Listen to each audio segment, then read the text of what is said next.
Oh, there we go. This is the CHRILLCAST Live. I'm Chris. And I'm Andrew. And today we're talking about CDProjekt Red going back on their Cyberpunk world, back to the Witcher. No, that's not the main thing, but we are going to talk about that. Before we get started, let's while there's nobody watching, let's plug our affiliates links here. You go to coffeebraincoffee.com, discount code CHRILLCAST, you get 5% off. I know it's less than if you type in the quartering, but still 5%. Support the channel. Might as well. But yeah, we do have a 5% code for coffeebraincoffee.com. Make sure you guys check that out. And one of these days, I'm going to remember to actually do the Anchor.fm commercial that we're supposed to do to make money on Anchor for our podcast, but it's not going to be today. But Anchor FM is a really awesome service. So if you guys want to start a podcast, check it out. Anchor.fm. All right. Today, you need to subscribe to our channel here on YouTube so we can get to 1.6K because that'd be cool. That'd be really cool to hit 1.6 finally. And you'd be supporting us in our efforts to make a couple dollars per month on YouTube. So good stuff. Yes. We're going to cover like 3 topics today. One of them being something Andrew doesn't care about, but some of you guys watching the program will probably care about this. Persona 3 Portable, Persona 4 Golden arrive on Xbox, Game Pass of all things, and Xbox. You can just buy it too. And the PlayStation 5 and PlayStation 4 and the Switch. So Persona 3 Portable and Persona 4 Golden, for people that don't know, Andrew doesn't know this, originally released on Persona 3 Portable on the PSP, Persona 4 Golden on the Vita, Andrew's favorite console. Yeah. It is also on the Steam library currently. You can get Persona 4 on your PC through Steam. I think it's still like $20. Might even be on sale for like 18 right now. I'm not sure. But Persona 4 Golden is the only one that's currently available on anything other than a PlayStation console. And it's now finally coming to real consoles. Persona 4 originally released on the PlayStation 2. Persona 3 originally also on the PlayStation 2. And like I said, one got ported to PlayStation Portable. Persona 3 Portable, get it? It's in the title. And then Persona 4 Golden to the Vita, Andrew's favorite portable console ever. Yeah, no, I hated that thing. Okay, Chris, you're saying this like it's massive news. It is. It really is. Yeah, but it's well past the time of that game being relevant. Except for people like you who love to play it like it's a whole new experience every time it comes out a new console. So I'm just going to say... No, the big news is that people who don't want to buy PlayStation can now also get themselves into the Persona series. That's the big news here. Well, and Persona 3 has been they've basically not done anything with Persona 3 except for a dancing game since they released Portable back in like 2009. If we're honest, Persona 3 hasn't seen the light of day from Atlas in like a decade. If we're honest, the biggest thing here is that it's on Game Pass. That's free for Xbox. Yeah. And it's free, so people don't actually have to pay money to be able to play Persona, which is a ancient game now at this rate. And it gets achievements on the Xbox. What? Yeah, so I'm just going to say that the only newsworthy portion of that is you don't have to spend money to be able to experience if you're already using Game Pass. If you're already using Game Pass, you don't have to. If you're already with Game Pass. And it's coming way earlier than any of us thought. Like a lot of us were guessing this would be like April, and it's coming in January, which tells me that's after this comes out, we can expect a Persona 6 announcement at some point here. Because I think originally the Persona 6 announcement was supposed to happen this year, and Atlas probably pushed it, knowing that they weren't going to have it ready for like a legit reveal. So instead, we're getting the ports sooner than expected. That's my best guess. That's fine. I still won't play the new Persona because it's just not my style. You're going to stick to the dancing games, the Hatsune Miku style dancing games with Persona. Yep. I only play the karaoke games that you can. Oh, SingStar. You're in SingStar. Yeah, that and Dance Dance Revolution. Well, bad news for you. The SingStar has been dead for like 2 years now. They haven't updated or done anything. Do you remember when they had Guitar Hero and then they made the whole like band and you could have the one Rock Band. singing. Dude, Rock Band was awesome. You could even have the person singing even though they were just shit.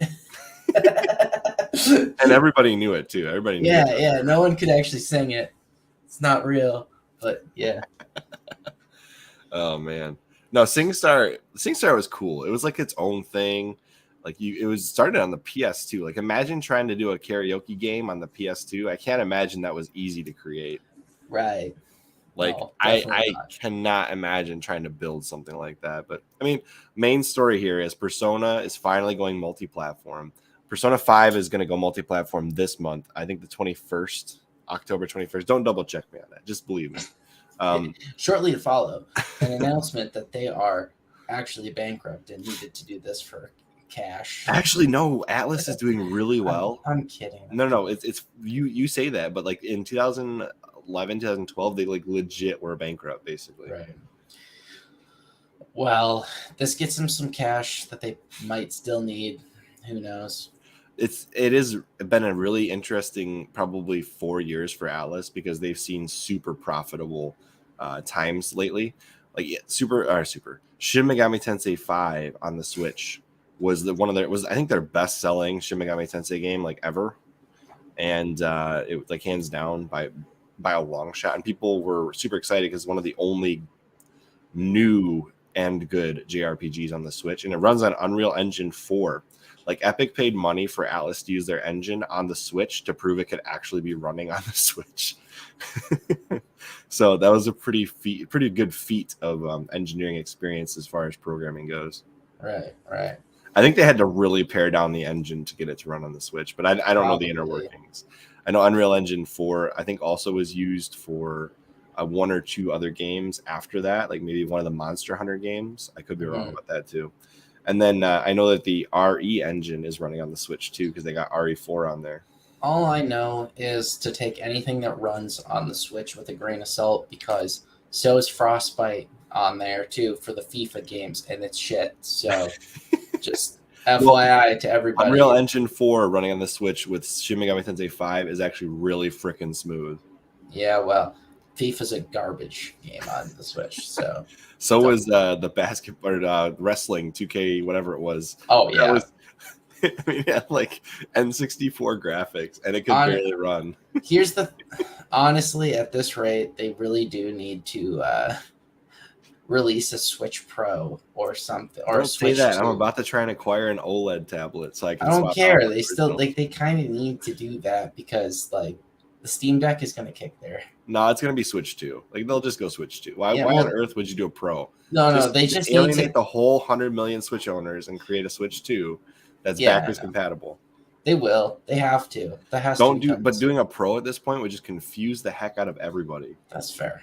It would effectively be a 2. It's just going to be the Switch though. Yeah, you really shouldn't. Like if you're Nintendo right now, doing a Switch 2, it makes way more because it immediately distinguishes the two consoles. Don't do a Wii U situation like that. That tanked the Wii U. Oh, that was bad too. The Wii U is a great console on its own. No. It really is a great console. The problem the Wii U ran into was it used an architecture of power PC architecture that everybody was moving away from, and Nintendo did a horrible job marketing it. So if Nintendo releases a new Switch, I mean, it either needs to be the Switch 2 or they need to come up with a new name that distinguishes it separately from the Switch, but obviously maintain backwards compatibility. Like it needs to have that day one. Well, dude, 32 gigs and 64 gigs onboard storage. Come on, Nintendo. That's garbage. They wanted to sell memory cards. They don't though. It's SDs. Like they're not selling anything. They're giving money to freaking what is it? Sanyo. SanDisk. Sanyo's the TV brand that you find at like Walmart and Meijer. Well, did we want to move on to the next topic? Yes. Sorry, I spent a lot. I got sidetracked. We got sidetracked with the Switch. All right. So this is based on the thumbnail. So The Witcher 4 is coming. We know that it's coming. Will has already said quite a bit about it. We had a whole if you guys don't know, we had a whole podcast on specifically The Witcher about 2 months ago. Will and I did. I think Andrew missed that one. I missed. Yep. But we were talking about all the things they could do with The Witcher 4. But then they made the announcement that they are doing a DLC campaign for CDProjekt Red. They're doing another Cyberpunk game. And then the big news was we are officially announcing The Witcher 4 and a original IP by the name of like Hadar. Mm-hmm.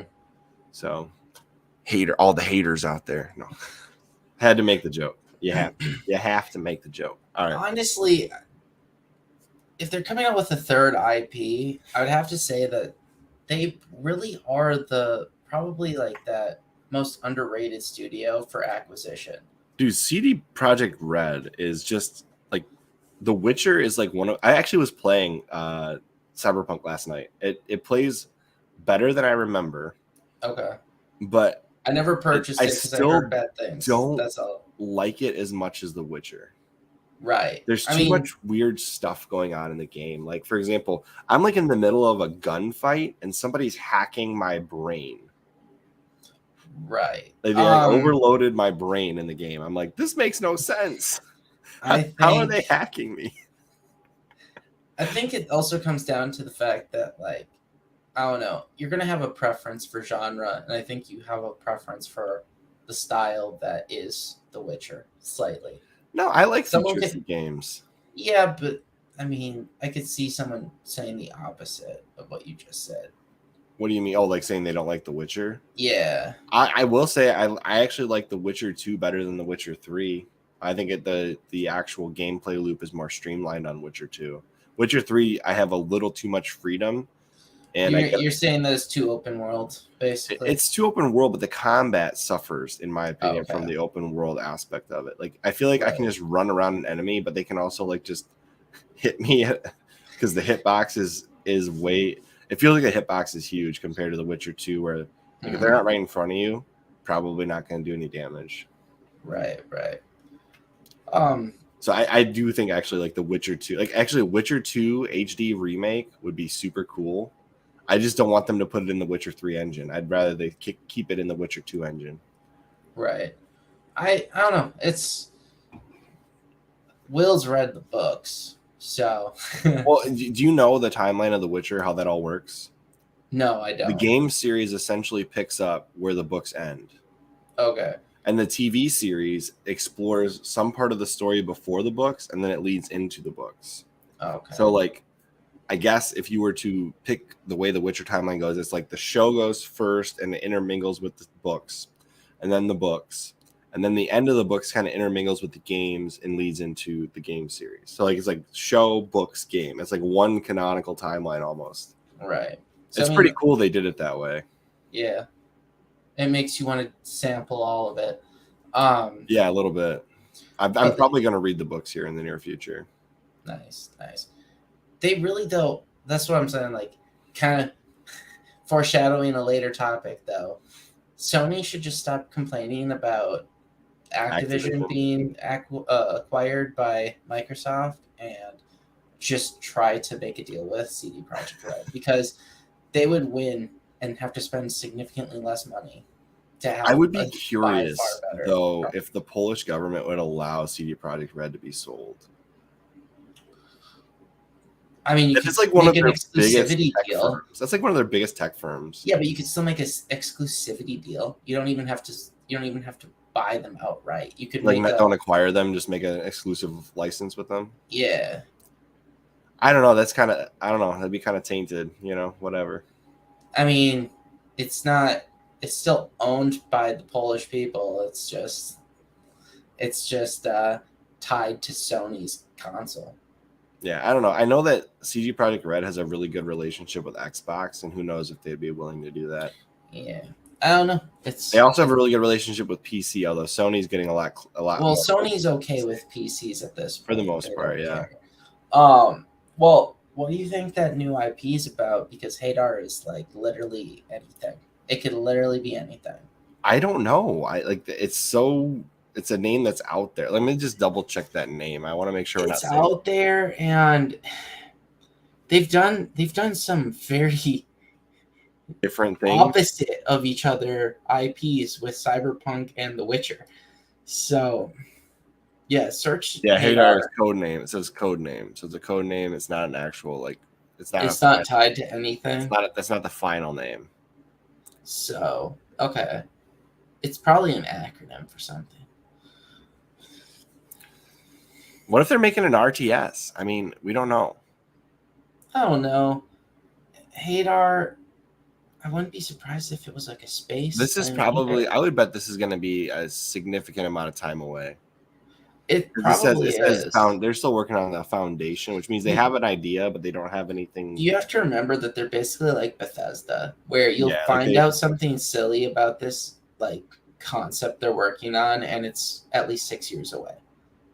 Yeah. Like it might not even show up on the current generation of consoles.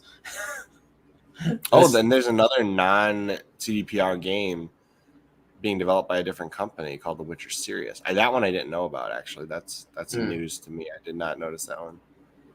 Canis Majoris, full-fledged Witcher game, separate to the new Witcher Saga, starting with Polaris. That's interesting. Canis Majoris. I wonder if that's like an HD remake or something. I don't know.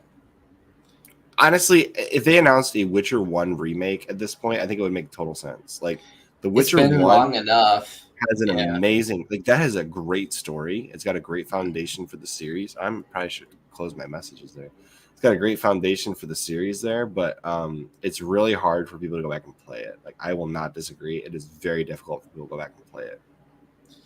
Right. It's definitely one of those things where, just given the age, it's hard to go back and play certain games when they're so old. So a lot of people think that Polaris is going to be Siri. It's either Siri or it's a totally different, like, whatever they call it, the Witcher groups. You know, there's like the wolf, there's the one of the other groups. Yeah, there's like I think the Fox is one. That'd be interesting. That would be interesting for sure, given like what I've heard of it. So, and I'll be honest, I think CDPR writes really good, really strong female characters. Like, Siri could be really cool. Right. I mean, they don't cheapen, like, when they make a good female character, they don't cheapen the experience by, like, you know, ruining the character development and everything else. Like, Siri has great character development. Right. It's a good writing team. I mean, they make their characters unique. Yeah, it's not cookie cutter at all. Yeah, when you actually put the time to make a unique personality for your character, it's going to go a long way.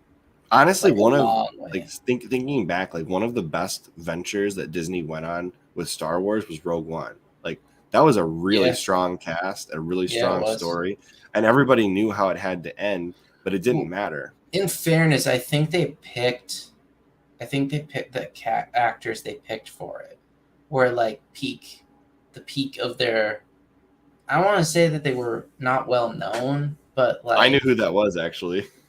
What? I had seen the Felicity Jones. I actually knew who she was before that movie. Like, I'm saying, like, it's not that they're not well known. It's just that they weren't in many like major blockbusters or anything. Yeah, she was in like a lot of like Netflixy style movies before that. Yeah, but they were always good characters in like more TV series type stuff. Yeah, they were always very good acting. She plays a great,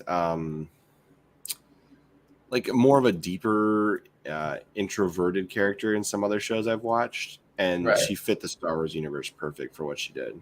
Right. So I'm just saying, like, when you write a good character, it's a good character. A good character is a good character. A bad character cannot be saved. Galadriel. Yes. Yes, for sure. So Orion is the code name for the next Cyberpunk game. And the other thing they don't have in this thread is they actually have DLC coming to Cyberpunk 2077, which is cool because they promised that forever ago, and they're finally to a point where people don't seem to understand. Let's just back this up. People don't seem to understand that CDProjekt Red is notorious for releasing a game that works but isn't exactly polished. You know, like, you can usually get through it, but they're early access basically. But I won't even say that, because there is a complete game. Usually the game is there's a start to a finish. Okay, but it's still early access if you can't. It's not like where you have EA releasing Mass Effect 3 without a real ending. Okay, I'm just saying that when the game has that many bugs and that many issues, that it's basically broken for the large community at large, right? For consoles, that's early access for the console. It wasn't early access for PC, because I always heard that it worked perfectly fine for PC. Well, CDPR is a PC first company. Right. People seem to forget this. Like, when they announced worldwide launch on console and PC, I was like, oh no. Yeah, no, that's what I'm saying though. Like, it was a full game, because it was designed for PC. The port for consoles was early access. They should have delayed. Everyone should have accepted that. Why is Metroid Dread trending? I don't know. But I think I feel like Oh, because it's a year ago. That's why. I feel like they were victims of their own success, so to Oh speak, yeah, because Cyberpunk got way more hype around it than The Witcher because did. CDPR was behind it. Yeah, and They had people gotten loved so the much love from concept. The Witcher, Well, and you gotta remember too, like, okay, everyone was very hopeful because of The Witcher, making them like a legit player as far as developers go. oh yeah, But also, what's the last game that has been like successful with that timeline, not time, like that genre of games though? Cyberpunk style game. Yeah, like when's the last time you had a game that's futuristic, dystopian, or whatever you want to call it, that was actually good? It's been a while. It's been a long while. Like maybe I'm trying to even think of one. Would you count Well, like Killzone? I would think Bioshock's Bioshock, kind of. Killzone? Would you count Killzone in I this? guess Bioshock's more like it's not cyberpunk. It's more like steampunk. Right. So it's like so the fact of someone doing a cyberpunk instead of steampunk, or even just pure dystopian future with Right. high tech, there's not many games. So it really did stand out, and I feel like it hit all the right notes for a large segment of the gamer population. So everyone was just ready to jump on that game. Yeah, I'm looking up all of the top 25 cyberpunk games, and I don't recognize any of them. Exactly. Nope, I don't know that one. That's what I'm Oh, saying. Ghostwire Tokyo, that one counts. That was pretty Okay. cool. Okay. That's a brand new game coming out this year, I think. It's a Japanese base. It's a PlayStation 5 exclusive and PC. I have to say, I really like studios that can actually switch it up in their genre. Oh yeah. Like so, I mean, I would compare that between Would obviously Deathloop count as cyberpunk? I don't know. It's kind of like that. It's got Maybe. a completely different game style. Right. Well, System Shock really was probably the last like mainstream cyberpunk game that I can think of. I haven't seen one in this list yet. I would say the other studio that first comes to mind that can do this wide flipping of genres would be Sucker Punch. Yeah, Sucker Punch. Sucker Punch can really switch up genre, hard. right? And the fact that they were so successful with both. Would Detroit Become Human count? Yes, but it's weird. It's a really weird style. It doesn't hit the same notes because it's kind of niche, wouldn't you think? Well, that's the Supermassive Games company. They did like Beyond Two Souls, and but was Detroit Become Human considered a huge success? I mean, yeah, it sold PlayStation games. It sold PlayStation consoles, but it didn't have a lot of competition. I mean, I would say technically it counts. Oh yeah, and then there's Deus Ex, dude. I forgot about Deus Ex. Yeah. That one counts, right? Yeah. What about shoot? It's a Xbox game. Alan Wake. Does that count? Maybe Mirror's Edge. Okay, we're the fact that they don't come straight to mind from like a must-have, must-play game. When is the System Shock game coming out? A new one, because that's supposedly been on the way for a while. Not sure. It's already out. No wonder. Like I said, the fact that you struggle to come up with. Oh no! 2023. That okay. Google was lying. Okay. 2023. Okay. Ooh, this looks good. Hold on, let me put it on the thing. System Shock is the next Cyberpunk game that will actually probably be pretty good. Yeah, this looks pretty darn good. Ooh, I like these graphics look awesome. Hopefully it's actually a good game. Hopefully that's what it actually looks like. These are in-game screenshots. Yeah. In engine, as they say. You can download the demo. I'm not going to do that to myself. Get myself overexcited for a game I can't play yet. No, I ain't going to do that. I mean, you can play the demo. No, it looks good. But that's the next Cyberpunk game that's coming out besides the other CDProjekt Red one. Yeah, I mean, to be fair, like you're saying, as far as mainstream Cyberpunk games go, there's like almost none. A couple. And then pair that with it being an RPG, like a Western RPG, not a JRPG. Yeah. Because Western RPGs have their own different distinct style. Right. Like I would consider Tomb Raider, the Tomb Raider trilogy that came out most recently, to be more of a Western style RPG. Right. Or even maybe an ARPG, an action RPG. Their ability to switch it up, honestly, makes me willing to consider playing any game they come out with. But you always wait like 3 years and then you get it.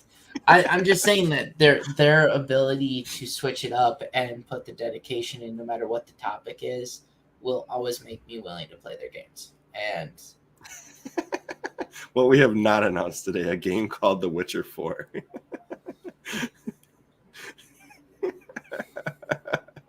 That's hilarious. A game exclusive to one storefront. Okay. That's good that they're not going to go exclusive to anybody specific, but right.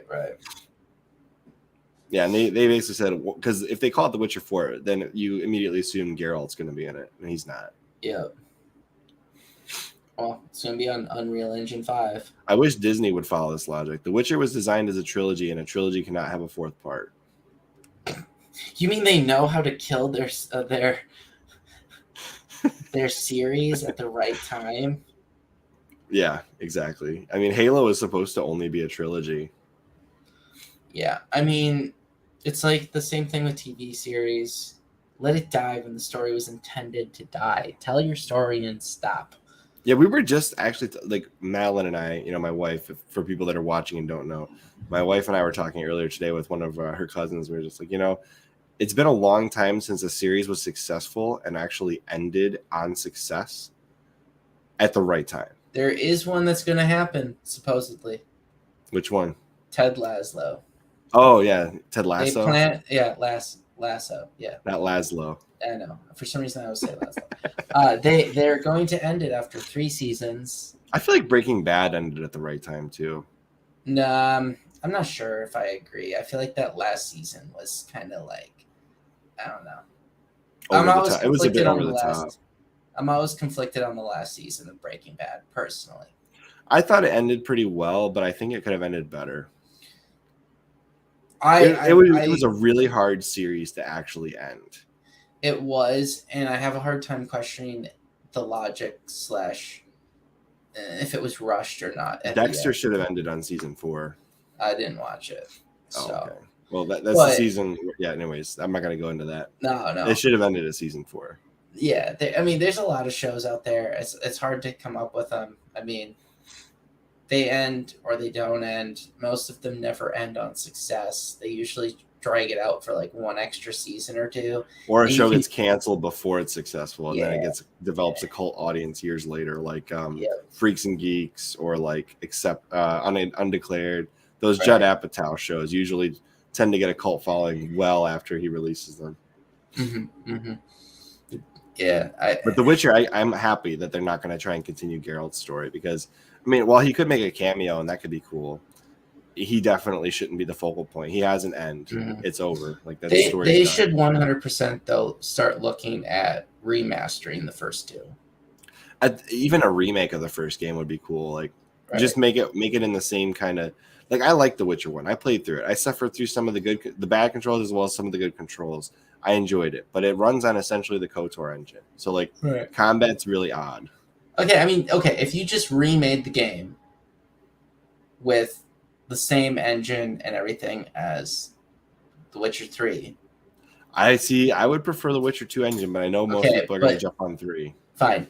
Just you may remake the game with a more modern engine, and they would probably make decent bank. Oh yeah, no, they definitely, because a lot of people haven't played it specifically because the engine is not modern. Yeah. I'll be honest, that's the reason I haven't gone back to play those, because they're old as shit. So. It does play on the Steam Deck pretty decent. Well, you're obsessed with that thing. It does. I mean, I like this. The Steam Deck is a great piece of hardware. That's all I'm going to say about that. Yeah. But yeah, no, like I was saying, I would play almost any game they come out with because they're going to put the work in.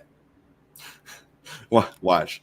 the Witcher Polaris project is the remake of Witcher 1, and then followed by the remake of Witcher 2, followed by the remake of Witcher 3. They're just going to go full PlayStation on us. Horizon Zero Dawn needs a remake already. That fun stuff. That is the stupid... Okay, side note. Why the hell are we hearing about Sony remaking Horizon Zero Dawn? That is a PS4 game that's already on the PS5. Because they have to go back to a game that was absurdly successful. I guess that's not Cyberpunk, but it is like future dystopian, and it is pretty good as far as storyline goes. But yeah, I do not care for the gameplay in that game at all, though. It's almost too open. I would say that one is too open. As far as open worlds go, there's a couple that are too open. Okay. I don't like how quickly Cyberpunk 2077 turns into freaking Grand Theft Auto so quickly. I've stolen a car multiple times to get from one place to another, and then the police just gun me down with futuristic guns I can't even comprehend. I'm like, dude, that's fair. This is ridiculous. I was gonna say, like, open world games can live and die by it, right? Like, oh yeah, open world can either be a great thing or Assassin's Creed, for example. Black Flag lived by it, right? Like, I just hate modern Assassin's Creed. Yeah, no, okay. Original Assassin's Creed, even the open world that they had when they started doing, what was it? The one Black that was Flag had the ships. No, but when Ezio was in there, they had 2. Then they had, what was it, Brotherhood, and then I forget, Revelations or whatever. Yeah, and those were, the last one was kind of open world. They went weirdly open world with 3. Then they did Black Flag, which brought back a charismatic character, and it was actually good in open world just because of the ships. But that's Assassin's Creed 4 has the ships. Yeah. 4 is a Black Flag. Yeah. And then everything, even though it's like, what, the 6th game? Dude, they basically just put Assassin's Creed in the Far Cry engine. Yeah. That's basically what they did. Like, and then, here, let's take this other engine and stick Assassin's Creed in it. Right. But then ever since then, all the games have been garbage with their open world. I can't. I did not like Origins. I didn't like Odyssey. I've tried them. I don't like them. Origins was bad. I don't care what anyone says to me. The coolest thing about Origins was the flyby spectator thing where you could look at ancient Egypt. Yeah. That was the coolest part of the whole game. No, after that, starting the game was awful. In my book, it was awful because the direction was awful. And it's a desert. Or like just the everything about the story, the open world on where to go. It's all awful to me. We're gonna make the coolest open world game ever. Yeah. It's gonna have lots of sand. And then you Anakin Skywalker. You're just I hate sand. Yeah, you're just lost in sand. It's like, this is why I don't travel to the desert, obviously. So, no, I mean, I'm not a huge fan, right? Wow. I didn't realize you could put that up there. That's awesome. But, yeah, it's one of those things where they live and die by it. Yeah. They live and die by it. But, yeah, it's kind of shitty, honestly. So, but yeah, the thing that people forget about CDProjekt Red, this is something that I keep having to bring up every time we talk about them. They are a PC first developer. So anybody that buy the console game on release date, if it's releasing worldwide on all platforms, you can expect there's going to be some bugs. Buy it on PC. That's what I would say. This is a company where if you're buying the console port, you're better off waiting for reviews. Like, they will eventually have it good and done, and it'll work well eventually. Can we just point out that buying a game on PC is better anyway?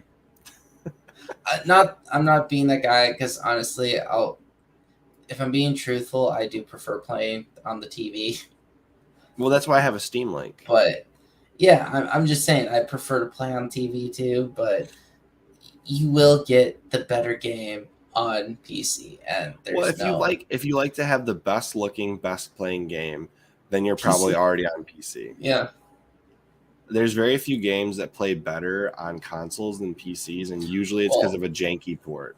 And it's not really, well, let's be honest, the main reason for the TV is comfort. Most Well, people. no, that's no doubt about that. You're trading comfort for performance, right? Yeah. If you go to the console, and I prefer consoles just because I like to sit in my lazy boy and play that way. But there are games that I'm willing to suffer through sitting on my computer chair and playing that way. Like, Right. But I will say there are some games that play far better on consoles, and one of them being, if you want to play Knights of the Old Republic and you don't want to use keyboard and mouse, then if you're buying on Steam, you're pretty much screwed unless you can find the right mod. But if you're just like standard normie consumer and just want to download and play it, KOTOR does not play nicely when you download it on PC unless you're doing keyboard mouse. Then you're okay. But my Steam Deck, I tried using it on the Steam Deck. It does not adapt to gamepad controls well at all. Did we want to move on to the next topic? I just wanted to finish that thought. So CDProjekt Red, just if you ever buy a game by them, just keep in mind they are PC first. It will probably run the best on PC right out the gate, and then later on they will finally get the ports ready and they'll work well. But the problem that you're running into is people think because The Witcher 3 launched on consoles perfectly fine and it runs on the frickin' Switch somehow. That's magic. I don't know how they did that. It's because it's The Witcher. It was The Witcher. That came out years after the PC port or PC version. That did not come out on day one that way. It did not run well on PC on day one. I found the Reddit threads where people were complaining about how badly it ran on launch. But everybody was like, oh, but we're just going to, hold out hope because CDProjekt Red never abandons any of their games, which I give them a boatload of credit for because they could have walked away from Cyberpunk and said, good enough. And they did not do that. No, they've fixed the game. It's great now. Like we were saying, they put in the work, man. Yeah, I'll have to find that thread again sometime. It's pretty hilarious how bad The Witcher 3 launched. A lot of people complain about that. It is what it is. They're not the biggest studio, so they're not, and they still handle these massive, super profitable games. Like The Witcher 3 is one of the best-selling games of all time. I mean, honestly, at this point, would you say that you think they're a better studio than Bethesda? They're like this. They're not the same thing as Bethesda. Like I actually, if I was to pick the more quality studio, I think I have more trust in CDProjekt Red to eventually get a game right. Well, because I was going off of Bethesda's. If you like Fallout, that's different. But like, I'm not a huge fan of Fallout. But their Elder Scrolls games, like Skyrim, had The Witcher 3. How many copies do you think The Witcher 3 has sold? Oh, it's millions, insane. Obviously. I'm going to guess 65 million. Nope, you're too high. That's how long ago the dinosaurs died. I know. How many? 40 million copies. Okay, as of April. One, that's not that bad of a. That wasn't a terrible guess. I mean, you're 25 million above, but that's okay. 40 million copies. And honestly, if they had forced you to buy a separate copy for the Steam Deck, like everybody I know has a Steam Deck has bought this game. Right. It runs perfect on the Steam Deck, and it looks way better than the Switch. The 40 million copies. Is that 61% of all? Yeah, so it's more than 60% of all the Witcher sales are The Witcher 3. Hey man, look at that. 65 million plus million copies sold, including of the series. Yeah, of the series. See, I was thinking of the series. Not... That's kind of crazy that you were that close to the series sales. You mean I was exact to the series sale? 65 plus million. Thank you very much. I don't care. That's pretty. Well, they said 40 Cyberpunk million. 2077 is at 18 million. Wow, I'm surprised it sold that well. It's a lot. Well, I told you it was hyped. It had a hype beast behind it. It did, and that's even including, losing sales on the returns. Why do you think it was so atrociously covered when they had bugs? It was the biggest anticipated game of the year. Yeah, look at how much more they get digital distribution as time goes on.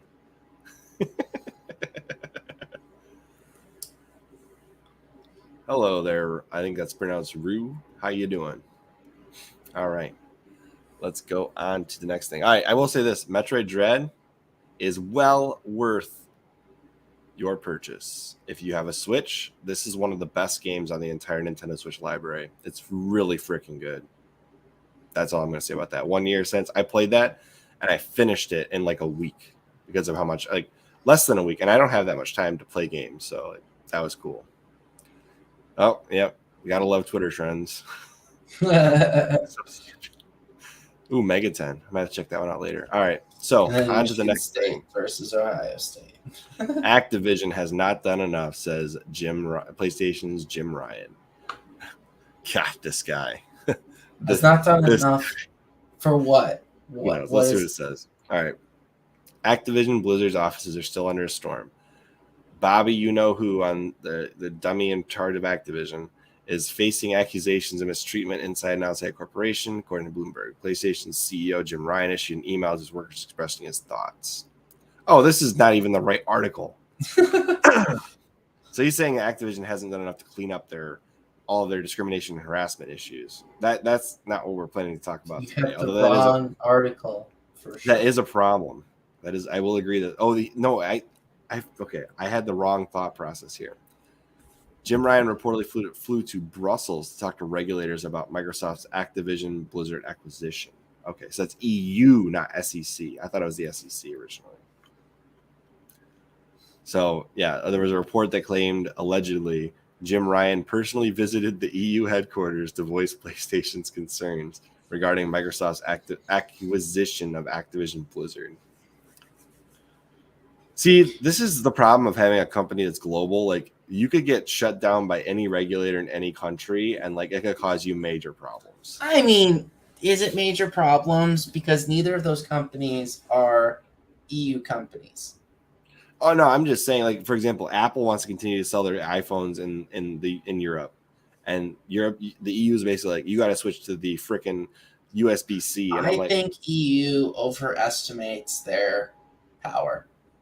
Well, you're not wrong, but the EU, when they do these sweeping declarations like frickin', let's get rid of Lightning, screw you, Apple, like that does affect the Americans, because if Apple switches their USB charging to USB-C, which I hate USB-C, by the way, I think it's garbage. I'm just saying that the EU, I think, well, okay, can we just point out the bleeding obvious that they're probably going to collapse at some point anyway? So, okay, this is exactly what the EU needs to start pissing off its member states over. Like, let's annoy everyone in our jurisdiction. If the EU tries to stop the purchase of what is essentially two American companies, they're probably SOL. Like, Jim Ryan's not going to have a lot of leg to stand on with this one. Like, the EU can say, you can't do that, Microsoft. But at the end of the day, they're both American companies. Like the iPhone issue. Let's just look at the iPhone issue. What do you expect? You're expecting Apple not to call your bluff. What happens when Apple calls your bluff and refuses to ship iPhones to Europe for a solid If I was Tim Cook, I would just give them the middle finger and keep printing lightning ports. Like, that's. Do you really think is Apple gonna not? Like, are they gonna block Apple from selling iPhones in the EU?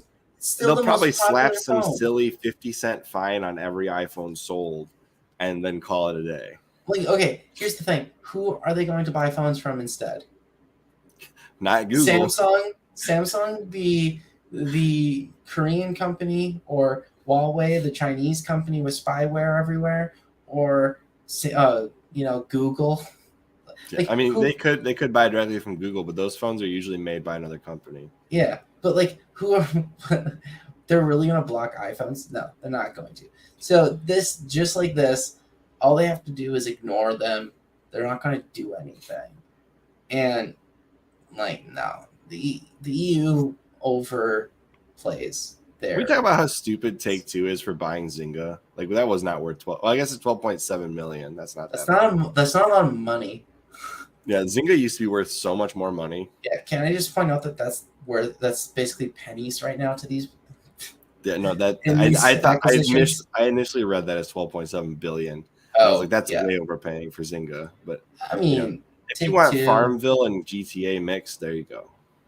It's interesting. It's an interesting Watch GTA Online is now going to have a Farmville app on the cell phone in game. No, how great would that be? How great would that be? They're actually going to make the Farmer Mafia or something game, and it's actually going to implement mechanics from Farmville, and you can just go like it's They're going to be gonna no, they're going to make the do you remember that TV show called Amish Mafia? No, but That existed on TMZ. I would or love to something. have a game where it's just like a TMZ. farming mafia versus like a corrupt government. That would be amazing. No, they literally need to make now a game called the Amish Mafia because that'd be hilarious. That'd be so funny. Someone painted their buggy something other than black, so they go and sabotage its wheels to teach them a lesson. Or like you see like a modern government agency rolling into the Amish mafia, and they just like pull out bows and arrows and like slice them up to bits. Oh my gosh! Get the sickle out. He's like, "Hey Jeremiah, get my sickle." The Amish mafia leader, who's currently shearing sheep, goes after the IRS tax collector right then and there with his shears. God. I don't think anybody likes the IRS. Let's just call it what it is. Nobody likes the IRS. No one likes it. Now there's 87,000 more of them. Yeah, whatever it is. Who knows? Largest agency. I don't want like 10. I don't even want 10 more agents going through taxes. I'd rather have like the least number of tax people. Like taxation at the core is the government taking your money. Yeah, that is taxation. But like honestly, Sony needs to stop whining about this. Okay, it's gonna happen. Who cares? Microsoft just blew a shit ton of money on something they didn't need to do. Like literally, they did not need to do this. The games are already treated by the fan base as if it's an Xbox exclusive anyway. But Sony has that exclusive licensing deal, Andrew. Don't you know? What Sony needs to do is take this as a kick in the butt to go invest its money. Go full tilt into Killzone Resistance and Bungie. Yeah, honestly, they need to invest it back into the games that are shooters. They should reopen Zipper. That's what they should do. They should reopen Zipper. No, not Zynga. Zipper. Entertainment. That's what they should do. Honestly, I would not be surprised if Bungie could build a better Modern Warfare 2 than what Call of Duty has been doing. Probably. But let's bring back SOCOM. SOCOM, yeah. Let's bring back SOCOM. Let's bring back all of these games that got canceled because Medal of Honor. Yeah, Medal of Honor was a legit competitor for a while. I mean, the last so many games were kind of shit. Watch, Sony loses the Activision fight, and then they end up buying EA for Battlefield. That would be so expensive. EA would be so expensive. I don't think Sony could. The reason no one's going to buy EA is because they overvalue themselves by I don't even know how much. I just know that they're. What if Sony bought EA and then got the exclusive license to every sports game, like the ultimate swag move? Honestly, that would be pretty badass. Oh my gosh! Every sports game is produced by Sony now in house. But okay, if we're honest, only Amazon could probably afford EA. Microsoft could, they just won't do it. They can't afford them now after buying Activision. They could easily still afford it, but they probably shouldn't. Like a business decision, that'd be a bad one. I don't think they would be able to get that over the hump with the SEC would probably, drop it like it's hot. Yeah, it would be a wasted effort. Amazon buying it though, that's a completely different issue. We've already talked about this. Yeah, we have thoroughly covered it on our channel. We have, yes. EA, Amazon, Jeff Bezos with a bunch of question marks. Go watch that one if you're curious. We spent 2 hours. We killed it. We killed that topic. Notify me. Yeah, notify me. We're already live. Yeah. All right. Yeah. So yeah, no, it's just one of those things. But how sad is it that Jim Ryan flew out to the EU to try and block this? It's sad because Sony doesn't like. They don't need Call of Duty. They don't need them. That's the thing. And I think they still think it's early 2000s when Call of Duty was the game. I haven't bought a Call of Duty game in years. I stopped buying them after Black Ops, the first one. I made it into Black Ops 3, I think. I stopped after the first one, and I think it was just because Modern Warfare 2 was so much better, in my opinion. And Black then Ops was good for one thing and one thing only. And it starts with a Z. Yep. Yeah. And then Modern Warfare 3 came out, but at that point I was no longer really playing those games. So it was too much of a time gap, I think. Microsoft right now, if they get through with this Activision Blizzard deal, needs to build their own like custom party game like Fortnite, where you can play as any shooter from any of their game franchises. Probably. That's what they need to build. And they could just call it like Shooter Frenzy or something. I actually really like the idea of Medal of Honor coming back in like with a vengeance. Who owns that? I don't remember. Who does own Medal of Honor? Was that EA? I don't know. I think it is EA. Oh wait, Medal of Honor is a legit thing. Let me find the game series. You type in Medal of Honor, and it comes up with like, oh no, there is a Medal of Honor game still coming out. 2020, there was Medal of Honor above something. Yeah, but is it actually going to be? It is EA. One? EA owns Medal of Honor. You're right. Medal of Honor Above and Beyond. That's what it was called. Oh, it's probably one of those garbage microtransaction heavy games. Medal of Honor needs to go back to its roots. Oh, Respawn built it. I didn't know Respawn probably did a darn good job. It's only on Windows? Oh, because it's a VR game. That's why I didn't play it. Oh, yeah. Boo. God, that's why. The last one was Warfighter, I think, if I'm not mistaken. Yeah, it was a FPS VR game. That's why I've never played it. Yeah, the previous one that they played was Warfighter. I purchased Warfighter, actually, I think. Yeah. It was okay. It was nothing to like write home about. But that's because they started doing a bunch of weird gimmicks in game, I think. Yeah, probably. That was from 2012. Honestly, Respawn alone kind of would make EA worth it because they are one of the most talented companies as far as first-person shooters goes. Maybe they could just buy Respawn. Like, EA, we'll take them off your hands. I laid it out in the one video we did about EA and Amazon. EA has so much IP that is like Sony should be trying to buy the old studios that they don't want anymore. Mercenaries. What Army of the game series that makes the most sense to go exclusive somewhere is what BioWare's IP is. If they could buy BioWare only and leave EA intact, like you could get a lot of good stuff out of BioWare. I don't know. You get a lot of good out of DICE too. Yeah, but DICE is too like they're not going to get DICE. Battlefield is too expensive. I know. I just want DICE to make a bad company. Okay, let's just break it down. What does Sony lose from Activision going exclusive? Call of Duty. That's it. You think that's it? You don't think there's? Oh no, Diablo. Blizzard. So there's never going to be a WoW game on the PlayStation. I mean, I think WoW is coming to Xbox at some point. Has there been a WoW game on there? No, I think it will come to Xbox. Oh, okay. Pull up the list of Blizzard games. Let's see how bad the damage actually is. I don't think it's that bad. I feel like you can compensate and make other games much more likable. That's what we should do. Go down the franchises of Activision Blizzard and then look at what Sony's comparable franchises have been or can be. Right. Because I just think that right now, Blizzard is a company that I feel like there's a lot of exhaustion over. Yeah. They have not managed their IP well at all. I'm trying to find. They're basically a more successful Ubisoft because they're not really.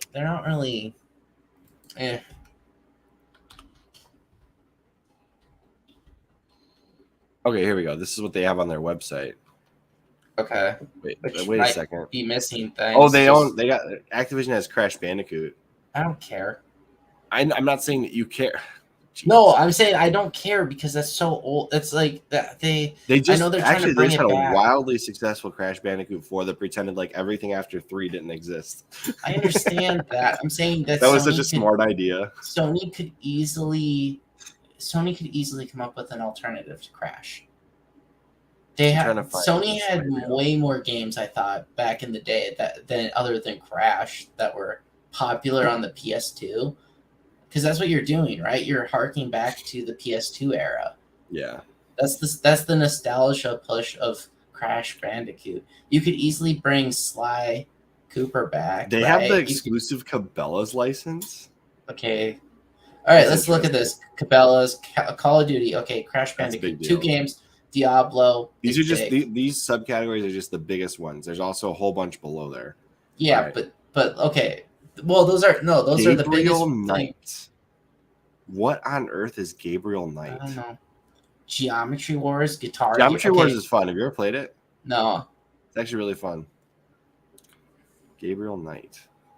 Point and click series of. Oh, this is Sierra Online. So this is when they've got. Okay, that makes sense. I was like, man, I've never heard of this. Okay, but let's go through the whole list real quick. Call of Duty is one. Pitfall could make a serious comeback as like an Indiana Jones / Uncharted style game. That could be really cool, actually. Yeah. Guitar Hero, didn't they kill Guitar Hero? They're no longer coming out with stuff. So that's not essentially. Well, Guitar Hero, if you own a Guitar Hero guitar right now, they're worth so much freaking money. Really? Yeah, for some reason they've gone way up in price. People really want those. Heavy Gear, okay. Hexen is awful. Just forget that game exists. It's awful. Okay, King's Quest, I know people like that, don't they? That's a good game. Yep, that's a good game. Overwatch, that's worth some money.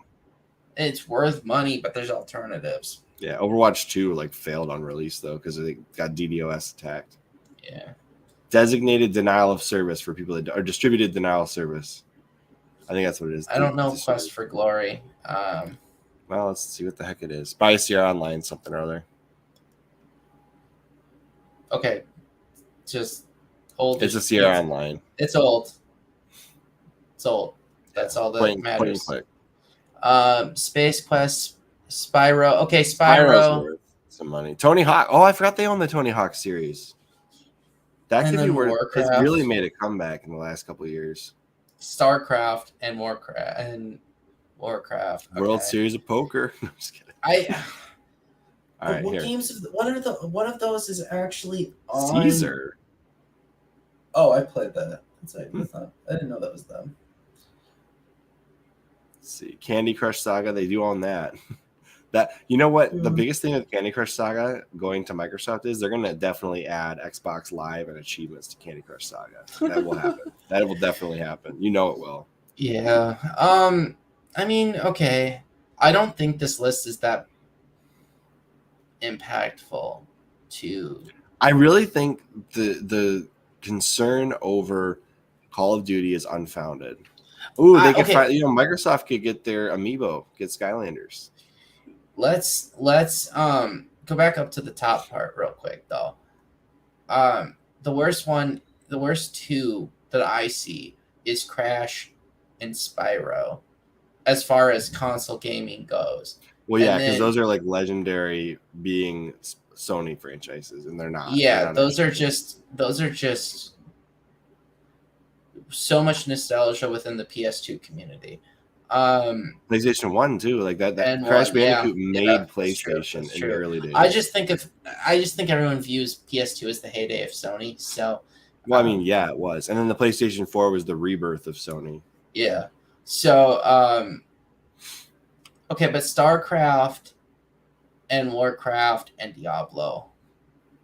Those are mostly PC franchises. But those are heavily PC because they're heavily censored. No, I'm just kidding. No, they're heavy on the esports. Yeah, no, they totally are. And Sony's not really in the esports thing, so I don't think that's a huge. Yeah, if you're doing an esport, you're probably on PC or Xbox. Yeah, you're probably on PC because. No, I mean, there's a decent chunk of competitive gaming on Xbox actually. Like because the Xbox is so easy to system link, and with PC there's so much variability.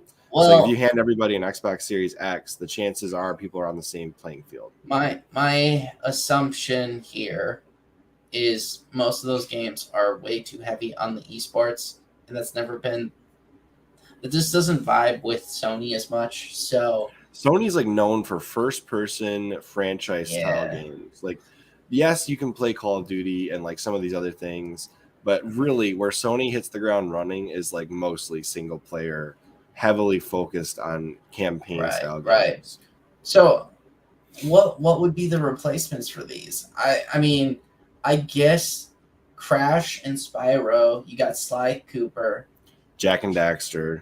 Yeah, Ratchet and Clank. You have that new one called Knack, right? Or well, no, Ratchet and Clank is by and far one of the best PS5 games. Yeah, they got Sackboy too. Like Sackboy's a straight up platformer. What is that one? The one where the guy is like a giant or whatever. It was the one that they released for. Is it Knack? I think it's Knack. Knack is that weird one where it's like all the little pieces that fall apart when you die. Something like that, yeah. But I feel like that I heard that was popular enough that they made a second. They're gonna make a second, or they made a second. So I mean, Sony's already made moves to replace Crash. Here we go. Here you go. So you've got Ark the Lad, dude. What the hell is that?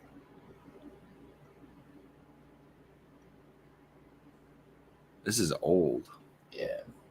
The last Ark game to come out. Wow, that is so Japanese. Like it's really old. That is very much Japanese looking. Okay. Not even not in a bad way. It just is definitely. It's not a Western title, that's for sure. Yeah. Apparently Sony owns that. Last of Us. They got Last of Us. That's cool. Other than two, Yeah, Jack and Daxter. Astrobot. Buzz. I don't know what that is. Everquest. Apparently Sony owns Everquest. Mm-hmm. That's interesting. I didn't know that. Everybody's Golf. That actually does pretty well. We're just looking right now to see what replaces what is stolen. Oh, okay. Okay, Killzone. Killzone. Make Killzone good enough to be an alternative. Or Resistance. Or Resistance, yeah. But right now you have Ratchet and Clank, you have Jack and Daxter, you have Sly Cooper. What's another one? I thought they had another one on. No, another one that's a good replacement for Crash and something to compete that you have an alternative for the same. There's also Medieval. Yeah. I think they have enough things. It's a little but it's a little shitty. They have Knack now too, so I don't see it on the list. The original Mario Maker, like that was a freaking great game. They need to.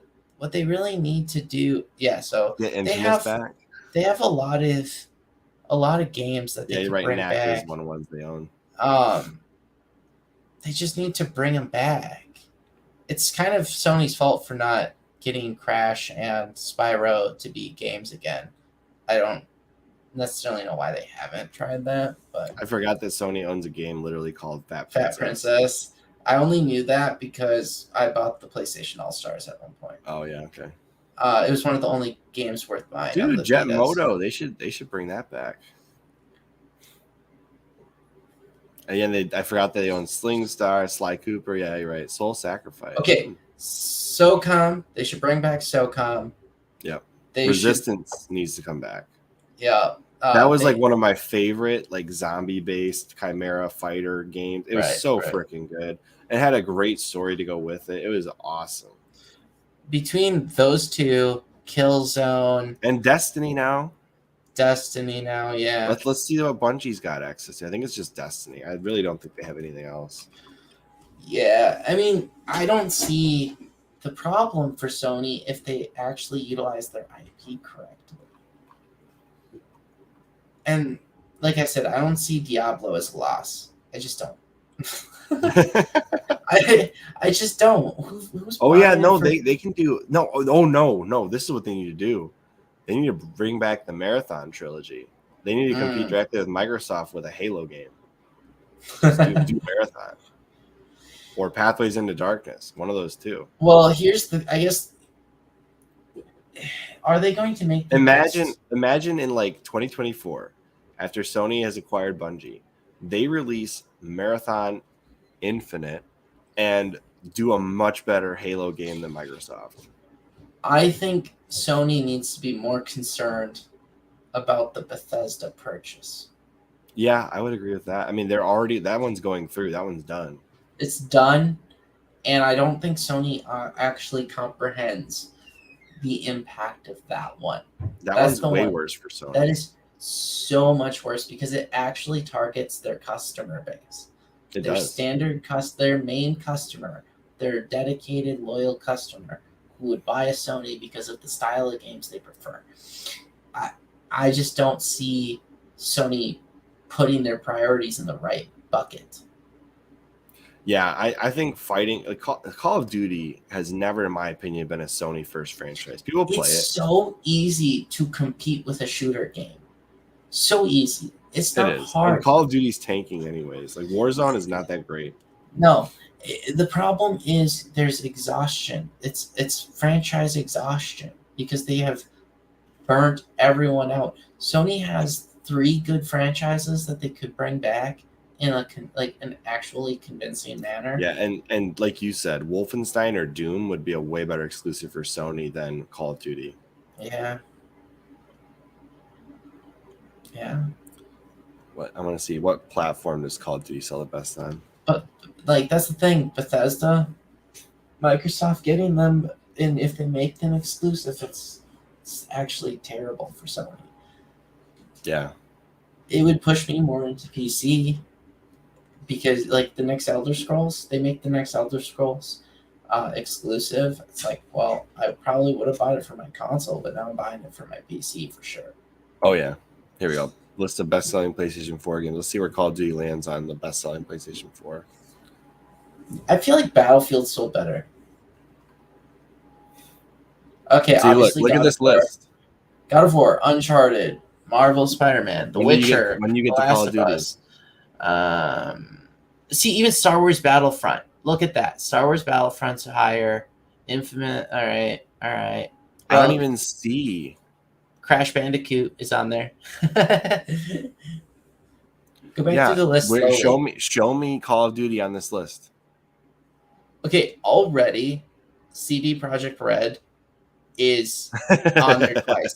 So Sony should really focus more on. I don't even see Call of Duty on this list. Killzone, Shadowfall sold more. Okay, and people didn't like that game. I just want to point that out. People were disappointed with that. So the fact that Battlefield 1 is up there. How is Call of Duty not even on the list? Look, Knack is up there. Knack did fine. So why is it just not being tracked? No, it's this isn't even. COD is dead. Yeah, Call of Duty is not liked, and the people who don't like Call of Duty are actually the ones who buy PlayStations. Well, let's see. Just for fun, let's find out where it is on Xbox's list. I'm pretty sure it's in the top 5 on Xbox. It has to be because, like, you gotta remember that Microsoft built its entire image of gamer around Call of Duty.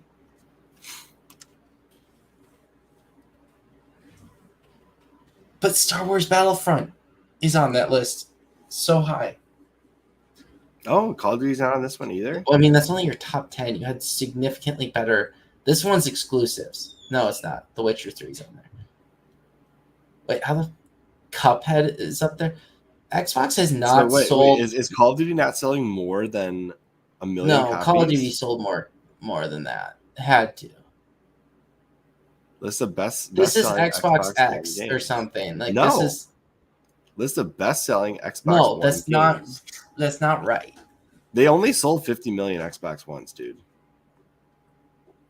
That can't possibly be right. I refuse to believe. Well, that is no. It could be right because Game Pass. People aren't buying games.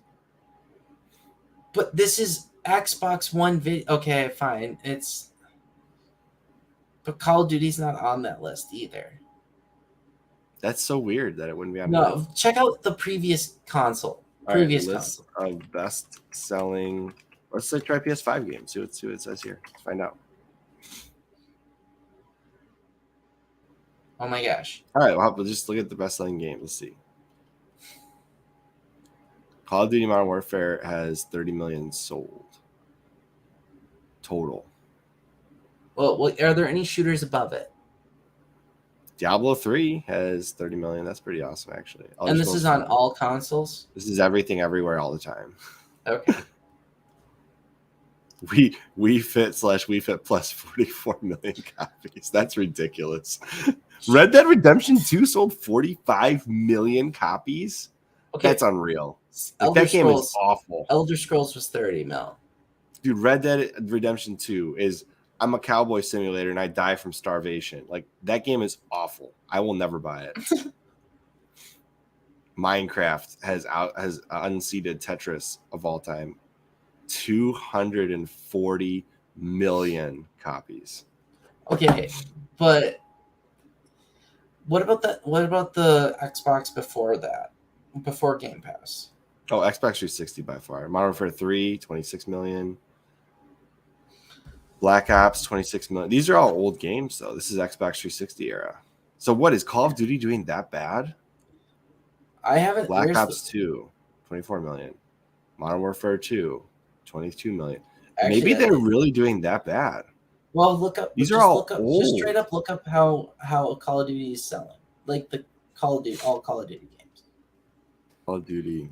You gotta remember that Warfare is out now too. Warzone, but whatever. That's awful. It is, but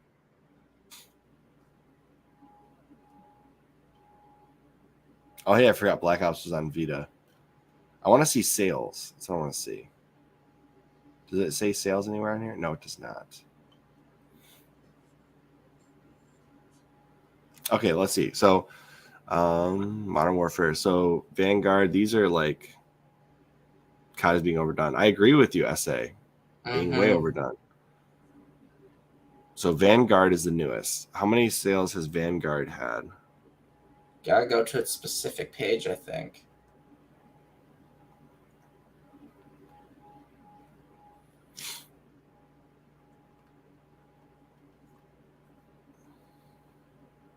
Oh yeah, they removed the Activision branding. I forgot about that.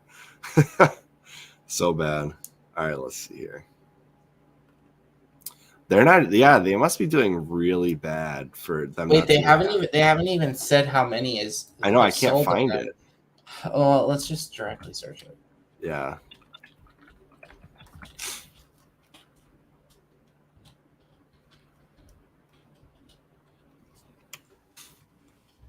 Oh, you're telling me that Call of Duty, the new releases, are still only selling like bad? Total sales. Let's find out. Well, oh my gosh, did they have to make this such a terrible freaking website? Apparently, it's like the worst one in forever, man. So it says 25 million copies of Call of Duty in a year, but that doesn't mean it's Vanguard. They sold less copies at launch than Black Ops Cold War. That's sad.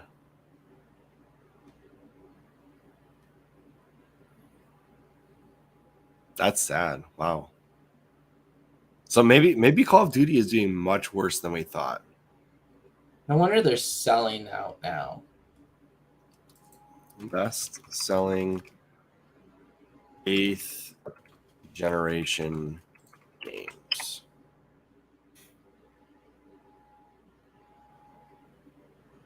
I mean, they tried to do World War II in a dumb way, so.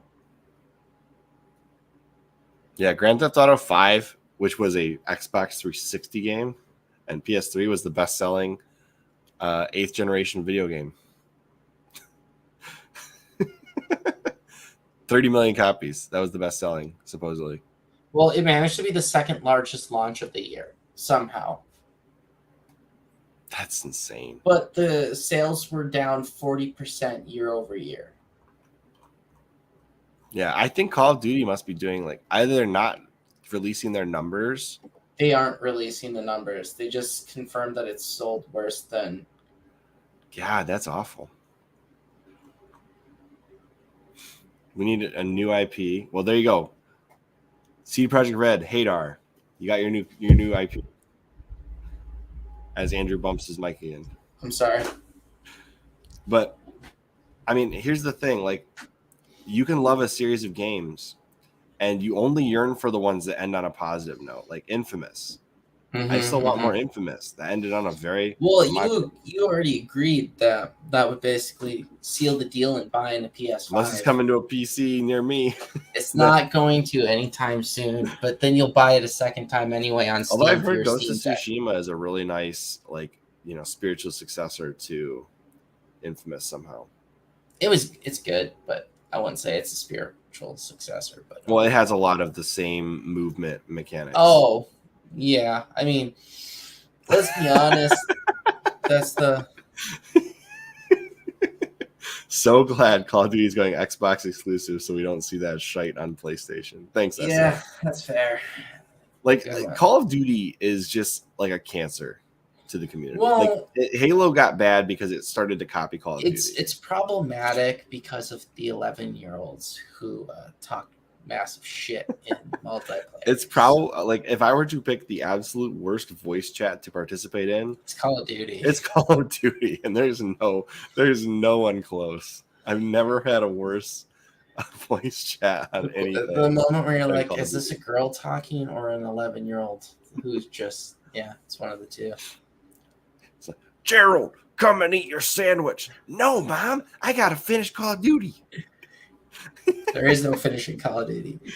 Yeah, but they don't tell their mom that, of course. They play till midnight, pass out, wake up at 5 a.m. to go to school. All I know is Sony needs to bring back Zipper. That's my opinion. Was that who did 13, Unit 13? Yeah. They were forced to get rid of them because they were forced to make that game basically instead of improving upon a legitimate title.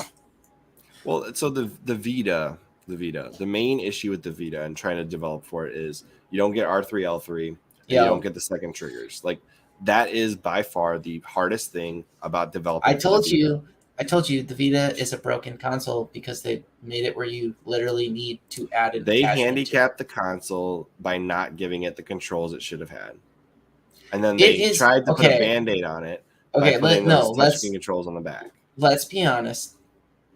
Sony made the Vita as if it was a quadriplegic, and it needs to compete. No, they made it a legit successor to the PSP, and then by doing that, they thought they were good, and then they realized after the fact, oh shoot, remote play doesn't work. Okay, they put that stupid touchpad on the back to try and be different, like the DS. Like they were trying to be a DS, but without. Yes, okay, but they put the touchpad on the back, right?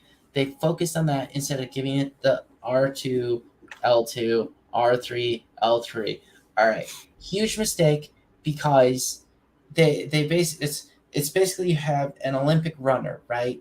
But they cut his legs off at the knees, right there, and now he needs an attachment to keep. And he needs attachment so he can sprint really, really fast and be really, really good. That's what. Which it works great with an attachment. You throw an attachment on there, it's fantastic. But shouldn't need to be there. You take the attachment off. And you're not going to be winning any form of meter dash. You could. No, depends on how much leg you have left. Yeah, knees off at the knees. That's what you can run with. You can run with legs shorter than your knees. You're not going to win the race unless the other person has no legs.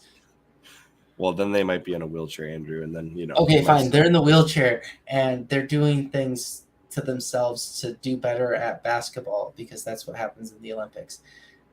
You've not heard that one before? Are you telling me that they hurt themselves? Wheelchair is it called wheelchair basketball? I'm not sure what it's called. Yeah, but they hurt themselves on purpose. They do steroids? No. Just look it up later. It's not safe for. Okay. It's not safe. You're saying performance enhancing drugs? No, it's not drugs. It's literally like pain and thing. You just look it up later. I'll tell you later. Yeah. Let's talk about this offline. I'm a little confused. Although, speaking of which, I would love a wheelchair basketball video game. That'd be funny. It'd be fun. Imagine all the different mechanics there would be in it. Like and customize you'd be supporting your wheelchair too. They can have they could support the charities that support wheelchair sports. Like that'd be pretty cool.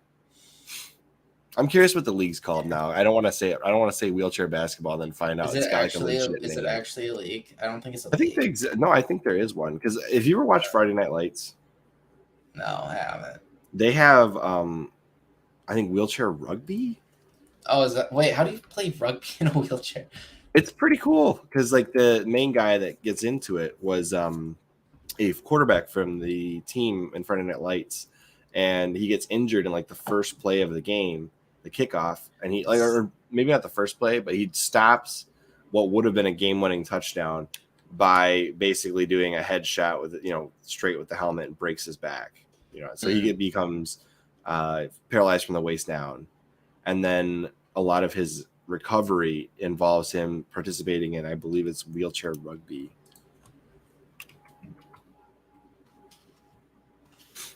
see. National Wheelchair Basketball Association. No, I was right. It's wheelchair basketball. Yep. And it's the NWBA. Not to be confused with the WNBA. NWBA. I would love a game based on the NWBA. Mm-hmm. That'd be pretty cool. I actually kind of want to watch this now. I want to find a way to watch the NWBA, and I will happily buy their game if they come out with one. All right, let's move on. That'd be great. I would love it. Do you know how much recognition a company would get for making that game? Like supporting a league like that? That would be amazing. Oh, yeah. It would be a fun game. It would support a legitimately cool organization that does a good thing for people. And you'd get to learn the names of all these professional wheelchair basketball players. Like that would be like a triple threat. It'd be amazing. I would love it. Somebody do that. Please, somebody do that. I'm going to make a clip out of this because I want this to happen. All right, let's move on. Okay, so as far as Call of Duty, we all know Call of Duty is circling the drain, and Microsoft's looking to flush it and take it. They're going to flush it down the drain into the giant Microsoft potty and mix it in with everything else. Like, imagine, I'm still thinking Microsoft's end game is like shooter party. That sounds awful. That's probably gonna get this video flagged. I just think that Call of Duty has issues of its own. Like, people are sick of it, and it's just no longer what it was. They should make Call of Duty Hell, and it's like in the Doom. It's like Call of Duty and Doom. I think the only way to save Call of Duty would be to literally go through and make stories and remake stories that they did about like the world wars and stuff. Like actually tell the story of different units or brigades or companies. And you could easily do like, okay, I started watching Band of Brothers again because amazing show. I don't know if you've ever watched it. Nope. I've heard it's great though. It's amazing. Seriously, Activision, Blizzard, just make easy companies video game. All right, just make that. It's not hard.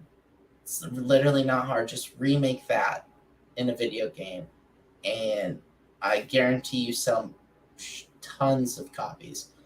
And make Call of Duty Bad Company. Basically. But no, it's just like they need to do what they originally did with Call of Duty, the thing that literally made it where people wanted to play. You followed a company throughout their efforts during the war. You learned history and stories of like where they went, right? And you've removed that aspect where they're just making up bull crap. There's no like connection to reality. Fine, SA. You're actually right. That's a good point. There is not a real. SAS. Let someone make an SAS game. The Queens had a lot of people killed. Let's go. Let's go. I want Call of Duty, but I want it. You know, we should have British it where monarchy side of the Revolutionary War. No, we should have. They should make a Call of Duty for when the was it who lost the Suez Canal? Was it the Brits or the French, or was it both? Remember. That's a fantastic question. SA, give us the history here of the Suez Canal. That's honestly, it would be cool to see some Call of Duty games from the European side somewhere. That'd be kind of cool. Let's get some, early America's Call of Duty. Call of Duty, the Revolutionary War or something ridiculous. Like you're taking like 5 seconds to like probably longer than that, probably a minute to reload your musket, so all your shots got to count. Yeah. You're just looking for the reds of their or the don't fire till you see the pupils of their eyes or whatever they say. Actually, I would play a Revolutionary War game. That'd be pretty cool. God, Queen Elizabeth takes the battlefield. Love it. They give her the battlefield, the Star Wars Battlefront experience. So instead of Darth Vader, you have Queen Elizabeth just she rolls on the field with a frickin' cane and beats you over the head. No, but like, Call of Duty could do the British conquest of India. That would probably be too sour for people. People wouldn't want to play that. I know it was a joke just because of what essay I said. What about with Call of Duty, the South American siege of the Spanish on the Aztecs and the Mayans? No, they need to do the Spanish-American War. I feel like that's been extremely underdone in video games. The U.S. versus the Native Americans. Okay, you can't do a game. You can't do that game. No, you can't do a game that's just someone handing out blankets. That's not fair. That's boring. I don't think that game would do very well. No. Like, you'd be better off just like using the Cowboys versus, the old school movies. Like what is that guy's name? The Western John Wayne. John Wayne. Like, just do Call of Duty John Wayne. No, and but just spice it up like crazy. I'm telling you, man. Spanish-American War. Teddy Roosevelt and his Rough Riders. What is Call of Juarez? You remember that game I'm talking about? No. What is that? 100 Years War. Okay, I say you finally came up with one that I could support. Actually, what would be kind of cool is like the Napoleon era, like playing through that part of French history. Oh, yeah. Because there's a lot of that could be a good stealth war game. Mm. The 100 Days, that would be a fun place to play through. I don't know, man. I don't know. The French history is riddled with things that could be a good video game. They should just go back to telling history. And that was one of the things I loved about Age of Empires was how well it told history. I think they should do a World War II game that focused on the Germans taking over France within like a couple days and really teaches the history about how the Germans were, drugged up on meth the entire time. That would be... Just do Call of Duty, the Texas-Mexico War. The Alamo? Yeah, Call of Duty Alamo. That would be a really strange... I don't know, man. I still think that the Spanish-American War would be better with Teddy Roosevelt. Probably. It probably would be better. Could you imagine this? Make a game it's actually just a Teddy Roosevelt game, and no, they need to put him in Zombies, Call of Duty Zombies. I want Teddy Roosevelt. I want to play as him. No, that's why they need to do Spanish American War with Teddy Roosevelt, and they just have his Rough Riders just like they just prepared for this war. They wanted that war in the worst way. Oh my gosh, yeah. Him and his Rough Riders, Teddy Roosevelt, what a character, man. And then he was a strange guy. He was extremely strange. Or alternate history games. I'm okay with that too. I'm chill with Call that. of Duty Independence Day. How awesome would that frickin' be? I don't know, man. I don't know. I mean, that's basically just Halo. Yeah. Problem is, I think they just lack creativity. That's the problem with COD right now. You could easily mix in like a Wolfenstein timeline into the Call of Duty franchise and make an entirely new game. Well, okay, here's my question. Call of Duty. Does it really have to be all American games? No. Exactly. So why can't Call of Duty Mars? Let's fight on Mars. No. But why can't they make a Call of Duty that is like anything else? Why don't they make a here's one. Why don't they make Call of Duty Polar Expedition? What? Yeah. Fighting in Antarctica? There was the... I think there is. Isn't that World at War, or is that World War II? You know what I'm talking about, right? No, he says they're COD World War One. I can't remember. I think so. Isn't that that's Big Red one, isn't it? No. Big Red one's World War II. All right, now I'm gonna No. So this is the Polar Bear Group or whatever. I forget the exact thing, but you actually had two different groups of U.S. soldiers after World War I helping fight against the Bolsheviks and trying to support the White Army in Russia. So you had the one group that was over by Finland and stuff, and then you had another group that was over by Korea. in Japan, and you could basically have those conflicts where they're just like trying to. You could just try that. Why don't we have the Bolshevik Revolution as a Call of Duty? The White Army versus the Bolsheviks. That would be good. Just so you know, World War I is featured in Black Ops 2 and 3. Really? Yeah, I just found that out. So I do really want a Call of Duty like Revolutionary War time frame. Why? You know they already made a Civil War game, right?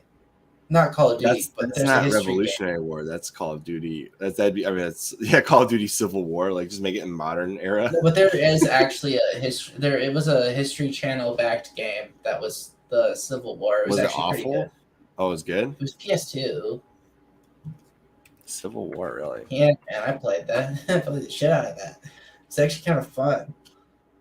Had the bayonet charge and everything. It was a fantastic game. Is that a game based on Civil War? Ultimate General Civil War? Is that what it is? I don't know. That's a Steam game. That's not what. No, you have to show me the History Channel Civil War Nation Divided. Okay, that's the one you're talking about. Yeah, it was a solid game. Recommend it. Highly recommend it. War. Oh God. Actually, that would be fun. It would be. I think that game would get shut down just because. Why? Because you'd have to tell the truth about how China was at war with us. Well, that's part of it. But also, the only reason that Korea is divided to this day is because the Chinese joined the war, but we refused to acknowledge that the Chinese joined the war, and thus did not treat the war as if we were at war with China. You're more of a history buff than I am, man. And then we had to settle for the DMZ. Yeah, that's the Korean War in a nutshell. That's why MacArthur was removed from his post, because he wanted to nuke the shit out of Beijing. Okay. Okay, yes. Let's not go down. I'm just saying. General MacArthur was removed because he was Italianized. I think I remember this being a thing that he wanted to do that. I think I remember hearing about that. Yeah, probably when I was studying this in high school or whatever. He was in conflict with his president about the actions, and they removed him unceremoniously. That's a board game. There's a board game called Gettysburg. All right, but in fairness to MacArthur, he was at war with China technically, and the president just didn't want to admit it either. We talked about this earlier. Medal of Honor had a 2020 game that came out that nobody's played. It's a VR game. Well, okay, that doesn't matter. Their last real game was 2012. And I'll be honest, it was okay. It had an identity crisis, if I remember correctly. It felt like it wanted to be Battlefield, but it was also set up to be COD. And yeah, I don't know. It didn't have a good. This is Medal of Honor. So, hey, there was another History Channel backed game called History Civil War Secret Missions that came out in 2008. There's also North and South that came out. I think that's an actual board game that just made it to PC. There's one called War of Rights. I don't know what that is. Lost Planet, that's a good call. Capcom, that's a good game. Grand Tactician: The Civil War started in 2020, and then Battle Cry of Freedom. Apparently, that's a new game. Came out this year. Honestly, Flying Squirrel made it. That's probably let's get a Rome game. Let's get a game from Rome. Rome. Yeah. Okay, no. Okay, let me pitch you the game I want to play. Okay? I want a game set in the era of like frickin' Noah, where like you've got all these like pagan deities and you're like killing them one by one. Oh, it's basically God of War, I guess. Yeah, you want the Noah edition of God of War. You want the No, just that time of the Bible, right? That historical aspect. Eventually, since there's no time scale in there, he eventually finds the 10 Commandments on tablets, and he uses them to bludgeon different pagan gods to death. No, then it's Moses the game. Yeah, okay, fine. Yeah, it's Moses' game, and he just uses the 10 Commandments as you're Moses, and you got the 11th commandment. You're smashing cow idols. He actually goes and beats the shit out of a minotaur. Destroys it. That's actually like in, a book that used to be in the Jewish version of the Bible. Did you know that? No. Not the literally beating down a Minotaur thing. The Minotaur is part of like the Book of Enoch, which was removed from the Bible at one point in time. I mean, that's what happens when Greeks get involved, I think. That's a lot. I could tell you a lot about that later on, but it's a really interesting story. I mean, yeah, there's a lot of random stuff out there. If you ever listen to a Joe Rogan podcast. No. This is nothing to do with Joe Rogan. This is something I'm saying if you ever listen like to their mushroom theory on the origin of everything Christianity. Yeah, that's really bizarre. Yeah. I don't want to delve into that one. That one's I actually read about it because I was curious what the heck they were talking about. And after reading about it, I was like, okay, yep, I'm done with this one. Do you know what's really disappointing though? There's no good game that I can think of that's actually Vikings where you're a berserker. I mean, the closest thing you're going to get to that is like God of War, Ragnarok. Which is, I'm annoyed that God of War went to be in the Viking realm because... Well, they ran out of stuff to do. Yeah, but they should have made a new game. You don't need to, That's my problem with God of War. They didn't. There's a game called Viking Battle for Asgard, developed in 2008 by Saga. Okay. So I don't know if this is. It looks like it might be a European exclusive. European exclusives should not exist. That's not a thing.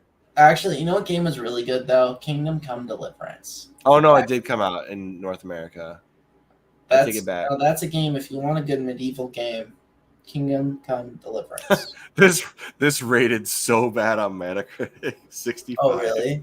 That's like a 65. Oh my gosh. At some point, you realize that looking back at each of the Vikings' qualities, it's hard to really put your finger on anything that's truly stand out, and yet it's compelling. That's what they said. 6 out of 10. It was fun, but it smells like a rental. Oh my goodness. That basically sounds like Assassin's Creed games these days. The AV Club said gave the console version a D+, and it says with no reason to fight, all the killing turns into noise, and even the giant cast of dozens battles are as engaging as watching ants fight over a cracker. Okay, he needs to take that back. He needs to take that back because ants fighting over a cracker is pretty. That could be pretty dang interesting. Ants are an incredible creature. Yeah, there should be an ants video game. That'd be fun. Oh, I remember seeing that game. I didn't buy it. Well, that's no. The ants one based on the movie. No, no. God.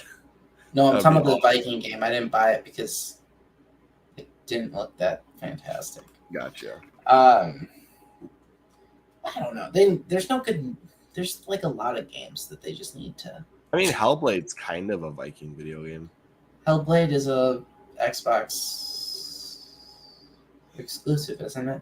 Yeah, it is. Yeah. And it's a Celtic game. Don't you dare say it's Viking. Fine. I said kind of like one. I didn't say it was one. I know, but I'm still. Vikings Wolves of Midgard. You basically just said that that game based on one group was basically the same as their oppressor region. At the time, so. Stop it. There's a game called For Honor by Ubisoft. For Honor by Ubisoft. What? I'm just saying, man. Listen, I'm just saying the gameplay style would be similar to that. That's what I'm saying. Not that I know. I'm joking. All right, let's not play this, tit for tat thing here, Andrew. All right, there's a game called For Honor. Oh, let me put here 15 best Viking games of all time. Here you go. For Honor. Oh, that wasn't really a Viking game. Okay, what is it then? You didn't play For Honor? No, I never played it.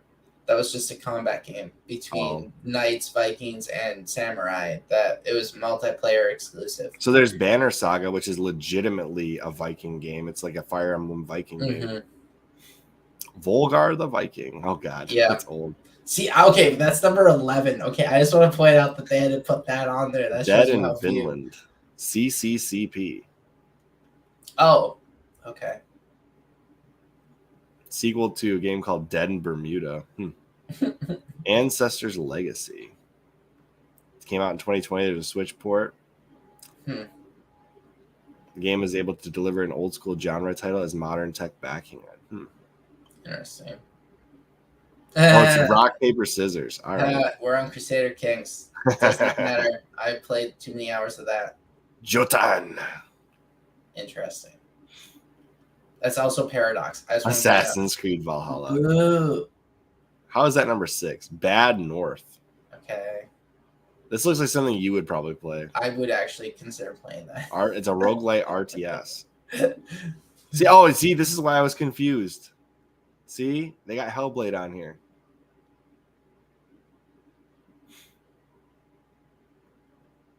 Yeah, it says I throwing think Vikings she's as actually thematic. being. I honestly think Vikings are involved as the evil side. That might be true. Northgard. I think I have Northgard. I haven't gotten around to playing it. The fact that we rate so highly despite the genre not being in our everyday wheelhouse should be all the convincing you need. So it's an RTS. Okay. Yeah, I'm pretty sure Banner Saga. This is actually a really good game. I've heard lots of good things about it. I think there's a Banner Saga 2 even. It's a really good Fire Emblem style game. Valheim. All right, what's this? Came out in 2020. Or 2021, sorry. Came one of the most popular games on Steam. Role-playing survival game that sees you setting up shop in an afterlife where you play as a Viking. But you're not in Valhalla. Okay. Okay. Huh. Interesting. There you go. 15 supposedly Viking-style games. Yeah, they're kind of shit. I feel like you going through this list just made me realize that there is a definite void of quality games. They didn't even put God of War on here. I just want to point that out. Yeah, they did. Oh, was that for right away in the beginning? I thought that. Oh no, you're right. It was Assassin's Creed. No, yeah. I think you're right. I don't think it's on here. Is Ragnarok out yet when this list was created, though? When was this list created? May 2022. May 8th, though. 2022. Isn't Ragnarok out this year? When did it come out? I don't think it's out yet. I've seen advertisements for it for the longest freaking time. Doesn't mean it's out.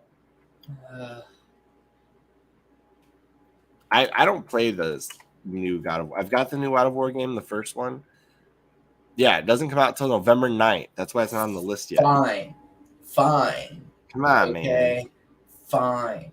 I would still put it on there preemptively. That's like saying I would have put Cyberpunk 2077 at number 1. It was announced already, and you saw how bad the list was. It might bump off Volgar the Viking off the list. Oh my gosh! I'm just saying. You saw how bad that list. All right, let's wrap this thing up with what games are you looking forward to coming out soon that aren't a port, a remaster, or an HD remake? Actually, so a mutual friend informed me about a certain game which I started playing. It's called Manor Lords. Manor Lords. Yep. It's a download for right now. The download is just for prosperity mode, and it's a demo basically. Oh, okay. A very, very limited demo. It's basically not even early access yet. And so far, if they can pull off the combat aspects of this game, I am going to be extremely excited for it. The general city building concepts they have so far are pretty neat, I think. It's really just a question of if they can convincingly bring combat into the game, similar to like the Stronghold games and everything. I think that's part of the question mark, especially seeing as they seem to be what's the word? Not a big studio doing it, right? So here's something for you, Andrew. For Honor was meant to have an offline single player. They said so in an interview, but they pulled it last minute and deleted videos and denied ever saying it was going to have offline single player. Yeah, that's because it's Ubisoft. It was shit. So, but yeah, this game, the Manor Lords, looks interesting. I'm actually anticipating that without any idea on when the release date is. It's TBA. So Manor Lords, we're looking for sponsors. Please reach out to us. No, I'm just kidding. We'll do a demo and everything. I actually would. We'll play the demo live. No, but it's actually running in the background right now. I was playing it right before this. Hogwarts Legacy. I will say I'm looking forward to that. That is actually the game I'm looking forward to. Hogwarts Legacy. Only game. Dragon Age 4. If they can actually pull off a good Dragon Age game, I'll get back into that. Wait, when is that coming out? I don't know. Oh, you're just randomly. No. Essay said that in the chat. You just missed it. Oh. I don't know. Hogwarts. I'm looking forward to Hogwarts for sure. I just haven't pre-ordered it yet because I don't know why. All right, let's see when Dragon Age 4 is coming out. Actually, probably going to be the best game of the year next year. Hogwarts. Oh, no doubt. Because it's coming out in February or something. I don't know. Is that you don't really like this style of game as much? So is this like a survival or like an Age of Empires? Or no. This game is kind of it has survival elements, so your people can starve to death and shit. So. Dragon Age 4 does not have an announced date yet. It's not Mountain Blade 2. It's Bannerlord. Okay, SA, and I've played way too much of it on PC already. He's just talking about games he's looking forward to. I know. I was just talking shit to SA because he likes to talk shit to me sometimes. So. He does. He talks a lot. He talks a lot of mad crap when he can. For being a Brit, you know. Yeah. He's probably just a Manchester City fanboy over there or something. So as far as games I'm looking forward to coming out, I mean, obviously I'm looking forward to the new Witcher game when that actually, when they have a date to tell me when that's coming out. I'm looking forward to that. Yeah. Andrew, he got you. I know. All right. I'm looking forward to. I'm actually, for once, even despite rumors of a new Halo game, I'm not looking forward to more Halo. SA, you're totally right. There's too much Halo out there, and we need to rein it in and make a good finish Infinite well, and then at least give it a couple years to breathe. Yeah. I am looking forward to. So there's a game that was announced forever ago that I hope is still being worked on. I'm gonna Google it right now. Also, I just want to point out that I thought you meant close to release games. No, I do. That's exactly what I mean. For example, is the Witcher game actually close to release? No, but we talked about it earlier. So I just bring it. Because if we're throwing out that, then whatever the next Elder Scrolls game is, I'm looking. Starfield's next year. I'm looking forward to that. I don't care about Starfield. I care about I care about you don't care about Starfield? What's wrong with you? It's like Fallout in space. Have you seen? Okay, I raised my concerns in our video review of the video. You did do that. Project. There's a lot of concerns about Bethesda being able to pull off the planets and have them actually feel unique and good. All right, that's my opinion. So, and Manor Lords, you're getting a great advertisement from us right now by just playing it back. Andrew, you're okay. You're no Chris, but you're okay. Thanks. So here's something that was announced. 2016. So this was announced. I'm gonna put it up on the screen. There's a thing called Project. Whoops, if I can get it in the screen here. Project RE Fantasy. So this was Atlas's big play. They were gonna get into medieval RPG games, and they moved the Atlas team that worked on Persona to the Atlas team that's working on Project RE Fantasy. And they've supposedly been working on it for 6 years now. I want to know where it is and what it's going to be because it sounded like a fantastic idea. I don't know if it's more like the Persona series, if it's more like Skyrim. Man. That sounds dead to me. I don't know what. No, they still keep saying they're working on it. Sounds dead to me if there's no legitimate updates. Even Elder Scrolls gives updates or a game. They thought that it was going to come out at the people are still talking about this. There's a new article on it in September of this year. Do you think here's the question. When do you think Elder Scrolls finally comes out? 2024. Is that what you're guessing? Okay. Guess I could see it. I think you get Starfield next year, probably delayed one more time to I don't know. Evil West is like The Witcher, but with guns. I think I've seen this trailer he's talking about. So basically, I have to spend a year being disappointed by Star. Battlefield. Yeah, probably. Okay. You don't want Elder Scrolls in space? All right, I'm going to finally look up Evil West. This is Focus Entertainment. Okay, yeah. I see it. Okay, it's interesting. But isn't this made by Square? I don't trust Square anymore. Like Square used to be like the definition of like good quality all the time, but I do not trust them anymore. Let's see what it says on Steam. Who makes this? Focus Entertainment. Who owns Focus? Comes out next month.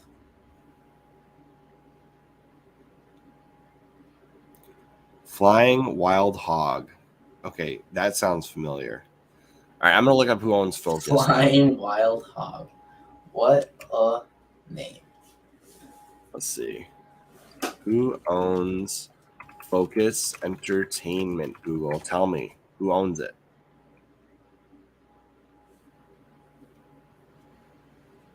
Oh no, they're their own thing. It looks like. Interesting. Okay, you have no reason not to trust them. Okay, no, you're right. I have no reason not to trust them. And it's not even that expensive. It's only $50 So they if you produced the purchase. City Life. They produced the City Life series, Pro Cycling Manager, Sherlock Holmes. They did that one. And Chris, Trackmania. it's only $50 compared to other games now that they're trying to make like what, 75? Is War Game something you've heard of? European Escalation. Oh wait, click on it. Show where. I'll pull it up. Hold on. This game. That's them apparently. What year was that? 2012? No, I have not. They made a game. This game is alternate history scenarios portraying open war between NATO and the Warsaw Pact.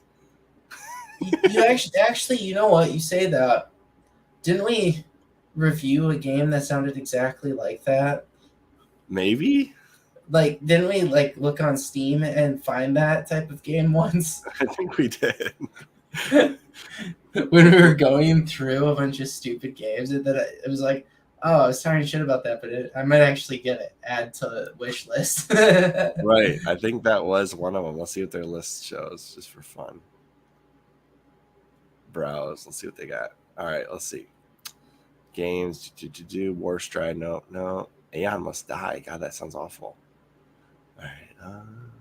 I wonder if this is even on. Oh, they made Greedfall? That's like Mass Effect, but like medieval and stuff. This is actually a really good game. Click it. This is actually a really good game. You would probably like this one, Andrew. It was from. Oh, okay.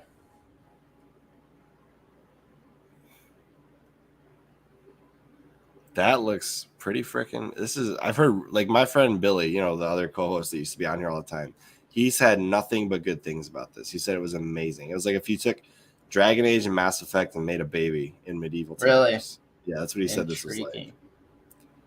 Oh, it's on the PS5 and Xbox Series X now too. There you go, Andrew. You can get it at GameStop for pretty cheap on the used market. How expensive is it on Steam? $35. Okay. From the gold edition that comes with the Devesp conspiracy, which sounds like something you would like. Ugh. Fine. I'm going on Steam now to find it. I've heard it's really good. I'm just gonna save it to my wish list. There you go. Oh, they did Vampire? Dang. I guess I just don't know what this. Wait, there's a Greedfall too. Is there? It's not out yet, right? I don't know. I just saw I searched Greedfall and I saw Greedfall 2. I want to know if War Game's on. I don't see War Game on here at all. Hold on, let me see if I can find it. It's coming soon. Okay, so it's not out yet. All right. It's not out yet. And how do you search store? Here we go. I'll add it to my wish list as well. That's interesting. They're coming out with a second game, and it's only been, I guess it's been 3 years. It's not that terribly different. European Escalation. There it is. Developers Eugen Systems. Okay, yeah. So we did look this up, but they did not show it as Focus Entertainment, even though. Okay, yeah, we totally saw that game that day. That was. Yeah. We were talking that shit, but that's it though. Oh yeah, because it looks like kind of a mobile game. That's why. Yeah. We 1000% reviewed this. Yes. I actually for a minute. Yeah, when we did the RTS thing. Greedfall's a cool game. I played it, and they have a second one coming. Yeah, this is one that I've always meant to play, but I've been like so tied up. No, Greedfall. Oh. And I just haven't. I just haven't played it yet. Yeah. I've heard all good things about it though. I might get it for PC now. It's only $35, and it's not bad. From 2019, that's not that long ago. No, it's not bad. I mean, I got Witcher 3 for like $5 on Steam, so there's that. But I'm sure this is one that will go on sale even more as you get towards like November. Oh yeah, well, it'll probably drop to like $15. Just wait till Black Friday or Cyber Monday. Okay, this war game actually looked interesting too. Did I actually save that? It's $70 to get everything. All of War Game is $70. It's actually called War Game though, right? Okay. War Game Ultimate Franchise Pack, seven. Wait. War Game what though? European Escalation is the one I'm looking at here, and then the Ultimate Franchise Pack comes with all of the War Game games. $70. I don't have it on my wish list, but I probably should consider it. Yeah. It actually looks good. Anyways, I'm a little ashamed that I made Evil West. I'm not really feeling this one. It looks good, but I'm not really feeling it. I was excited for Back 4 Blood, and then they totally changed up how the meta works between that and Left 4 Dead, and I'm not really a fan of it. Medieval Dynasty special offer. Interesting. All right. So, I mean, long story short, I don't think Sony needs to worry at all about Call of Duty. No. We've only gone off the rails on that conversation for a long time. I mean, you're worrying about something that's in a downward spiral. Right. And Microsoft's not going to save it. They've proved their track record is horrible for saving franchises. I mean, okay, here's the thing. We've been talking now for a long time about games that we find interesting. We have not talked about Call of Duty from any standpoint being interesting. If you put me in charge of Call of Duty for the day, hear me out. If you put me in charge of Call of Duty for the day, I would release Call of Duty Zombies as a standalone game only for zombie lovers. And it would have every map pack previously released. I'd set it at $70, and I would release DLC for it every 6 months. New maps, new stories, and have one continuous campaign for it. It's not actually. I don't think that's a bad idea. I would make a full-blown single-player zombie campaign with a good storyline, and then have all of the maps available for multiplayer play. The thing is, I think I think at the same time, you would need to go back to the campaigns and make them and make it where you actually tell stories from history and wars. Yeah, but I just want zombies. Well, no, I'm saying you do both separate. Yes. Separate. You separate it out because everyone wants zombies, but they don't all deserve. Not all the games need zombies. And then you pay Capcom to have Frank West appear in the game as like a Dead Rising survivor for fun, because they say a billion times over that Frank West has covered wars. It's like the main line of the game. Like Capcom should just insert Frank West into Call of Duty like as a reporter. That would be hilarious. I think there's a lot that Call of Duty could do to redeem itself. I want Call of Duty Zombies. They'll never do it. They would never do it. Did you know they had? I actually bought it at the time. It was Call of Duty Zombies for the iPhone back in like 2010. Yeah, I didn't remember that. And it was literally what I'm saying. It was Call of Duty where you could buy all of the existing zombie map packs, and they were not cheap. And I bought several of them. Sounds like you had too much money on your hands. When you're a dumb high school student, like whatever. So Sony's just wasting their time. Okay, you're in charge of Call of Duty. What do you do tomorrow? What's the first thing you do? Fire the executives. No. What do you change about the games? I already told you what I would do in partnership. With separating out the zombies, I would make it where they go back and tell actual stories from the wars, follow the different groups, do the different campaigns, and try to make it compelling but yet educational. Maybe, I don't know. I feel like you could make entertaining education, and probably some of these kids and might grow up knowing something about the wars. That's just a crazy idea. But Hey, if I'm Microsoft, though, you know what I'm doing the second I get my hands on Call of Duty? I'm making Warzone the party game it needs to be, and I'm adding the Master Chief, Doom Guy, Wolfenstein. They won't do that. Bethesda characters. They won't do it. I'm just saying that's what I would do. I would have like at least skins for all those characters. I think all the companies, like I'm not talking about the developers, I'm talking about Microsoft and Sony, should try to actually compete with Nintendo by trying to make more characters that are actually in that style, that vein. And you might actually get somewhere with expanding your... Well, why do you think Microsoft wants Crash Bandicoot? That's one of the things they cited as a thing they want. Yeah, but what I'm saying is Crash and Spyro alone do not make that catalog. The reason you think of it as a big catalog is because it was Crash, Spyro, Ratchet and Clank, Jak and Daxter. You had the reason Sly why Cooper. Listen, you had everything else love. that Sony had. Okay, like when you think of Crash and Spyro, you basically think of PlayStation 2 exclusives. I do not think of PlayStation 2 when I think of Crash Bandicoot and Spyro. I think of PlayStation 1. Fine, you think of PlayStation 1. I'm just saying... of my PSP and my PS Vita, and I think of like PlayStation. I think of the 4 because that's where... Okay. What I'm telling you is I'm saying I think of the heyday of PlayStation. I think of the extremely large catalog of games that they had that everyone wanted to play and made them just family friendly and all of that, right? They easily could get there again. And I think Sony is way closer already because they already have the 3-4 out of 6 titles right that were important to that, and they've already created Knack, so they show that they're capable of thinking in that style. Yeah, but I don't remember Knack getting good reviews at all. Knack was enough for a second one, I thought. I thought that got canceled. Did Knack get canceled? I'm not sure. Let's find out. No, you're right. It did come out. No, you're right. It came out. So it was considered successful enough for a second one. Well, let's see if they're getting a Knack 3 now. Okay, Chris. Oh, Knack 3 is rumored. Yeah, because it's considered a good concept. Like, I don't think it's very good. I think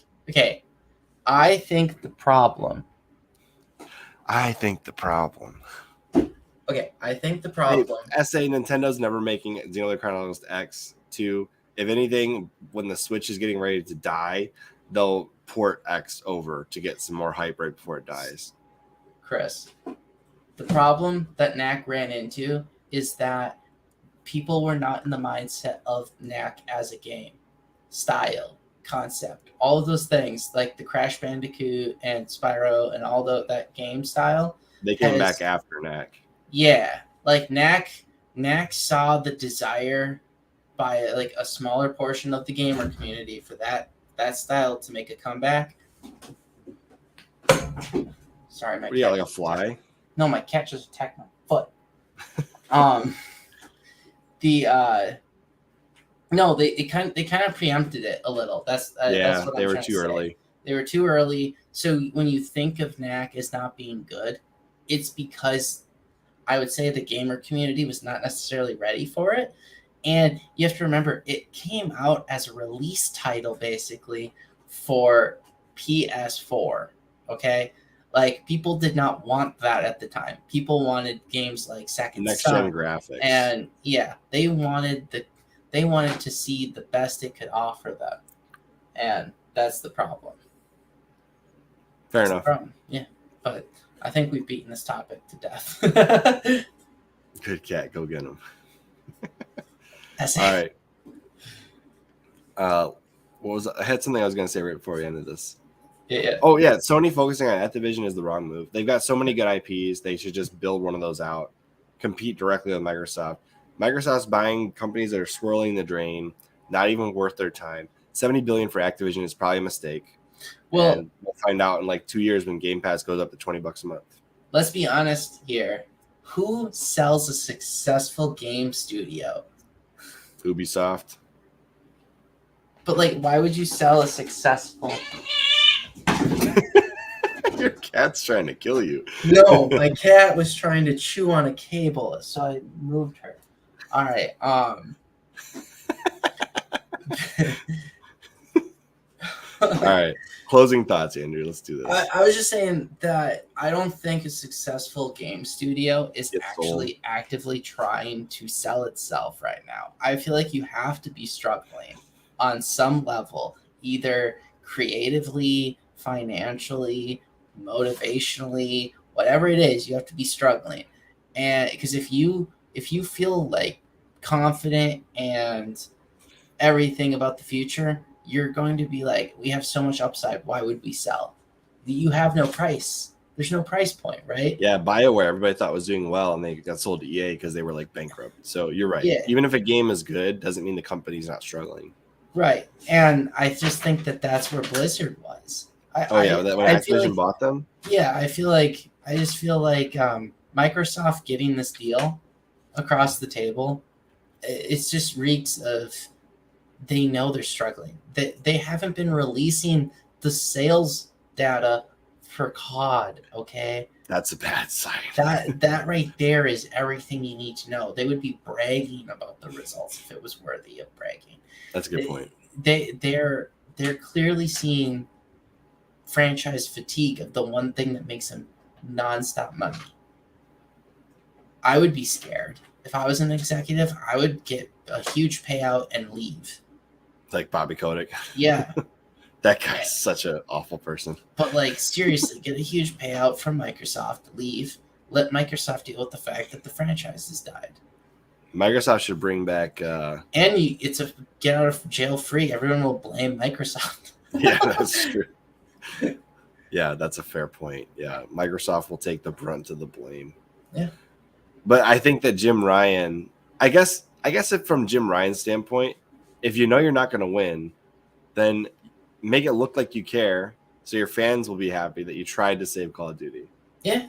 And maybe that's what his strategy is. Maybe he's just trying to look like he's doing something. Or really they'll make it Game Pass and pretend like it has no sales. Oh, Call of Duty. I got you. Yeah, they could. Microsoft could do that. Yeah. Yep. But as far as Jim Ryan goes, maybe that's all it is. It's just antics to look like he's trying to prevent PlayStation from losing Call of Duty, because there are probably a few people on PlayStation who are buying it just for Call of Duty. I doubt it.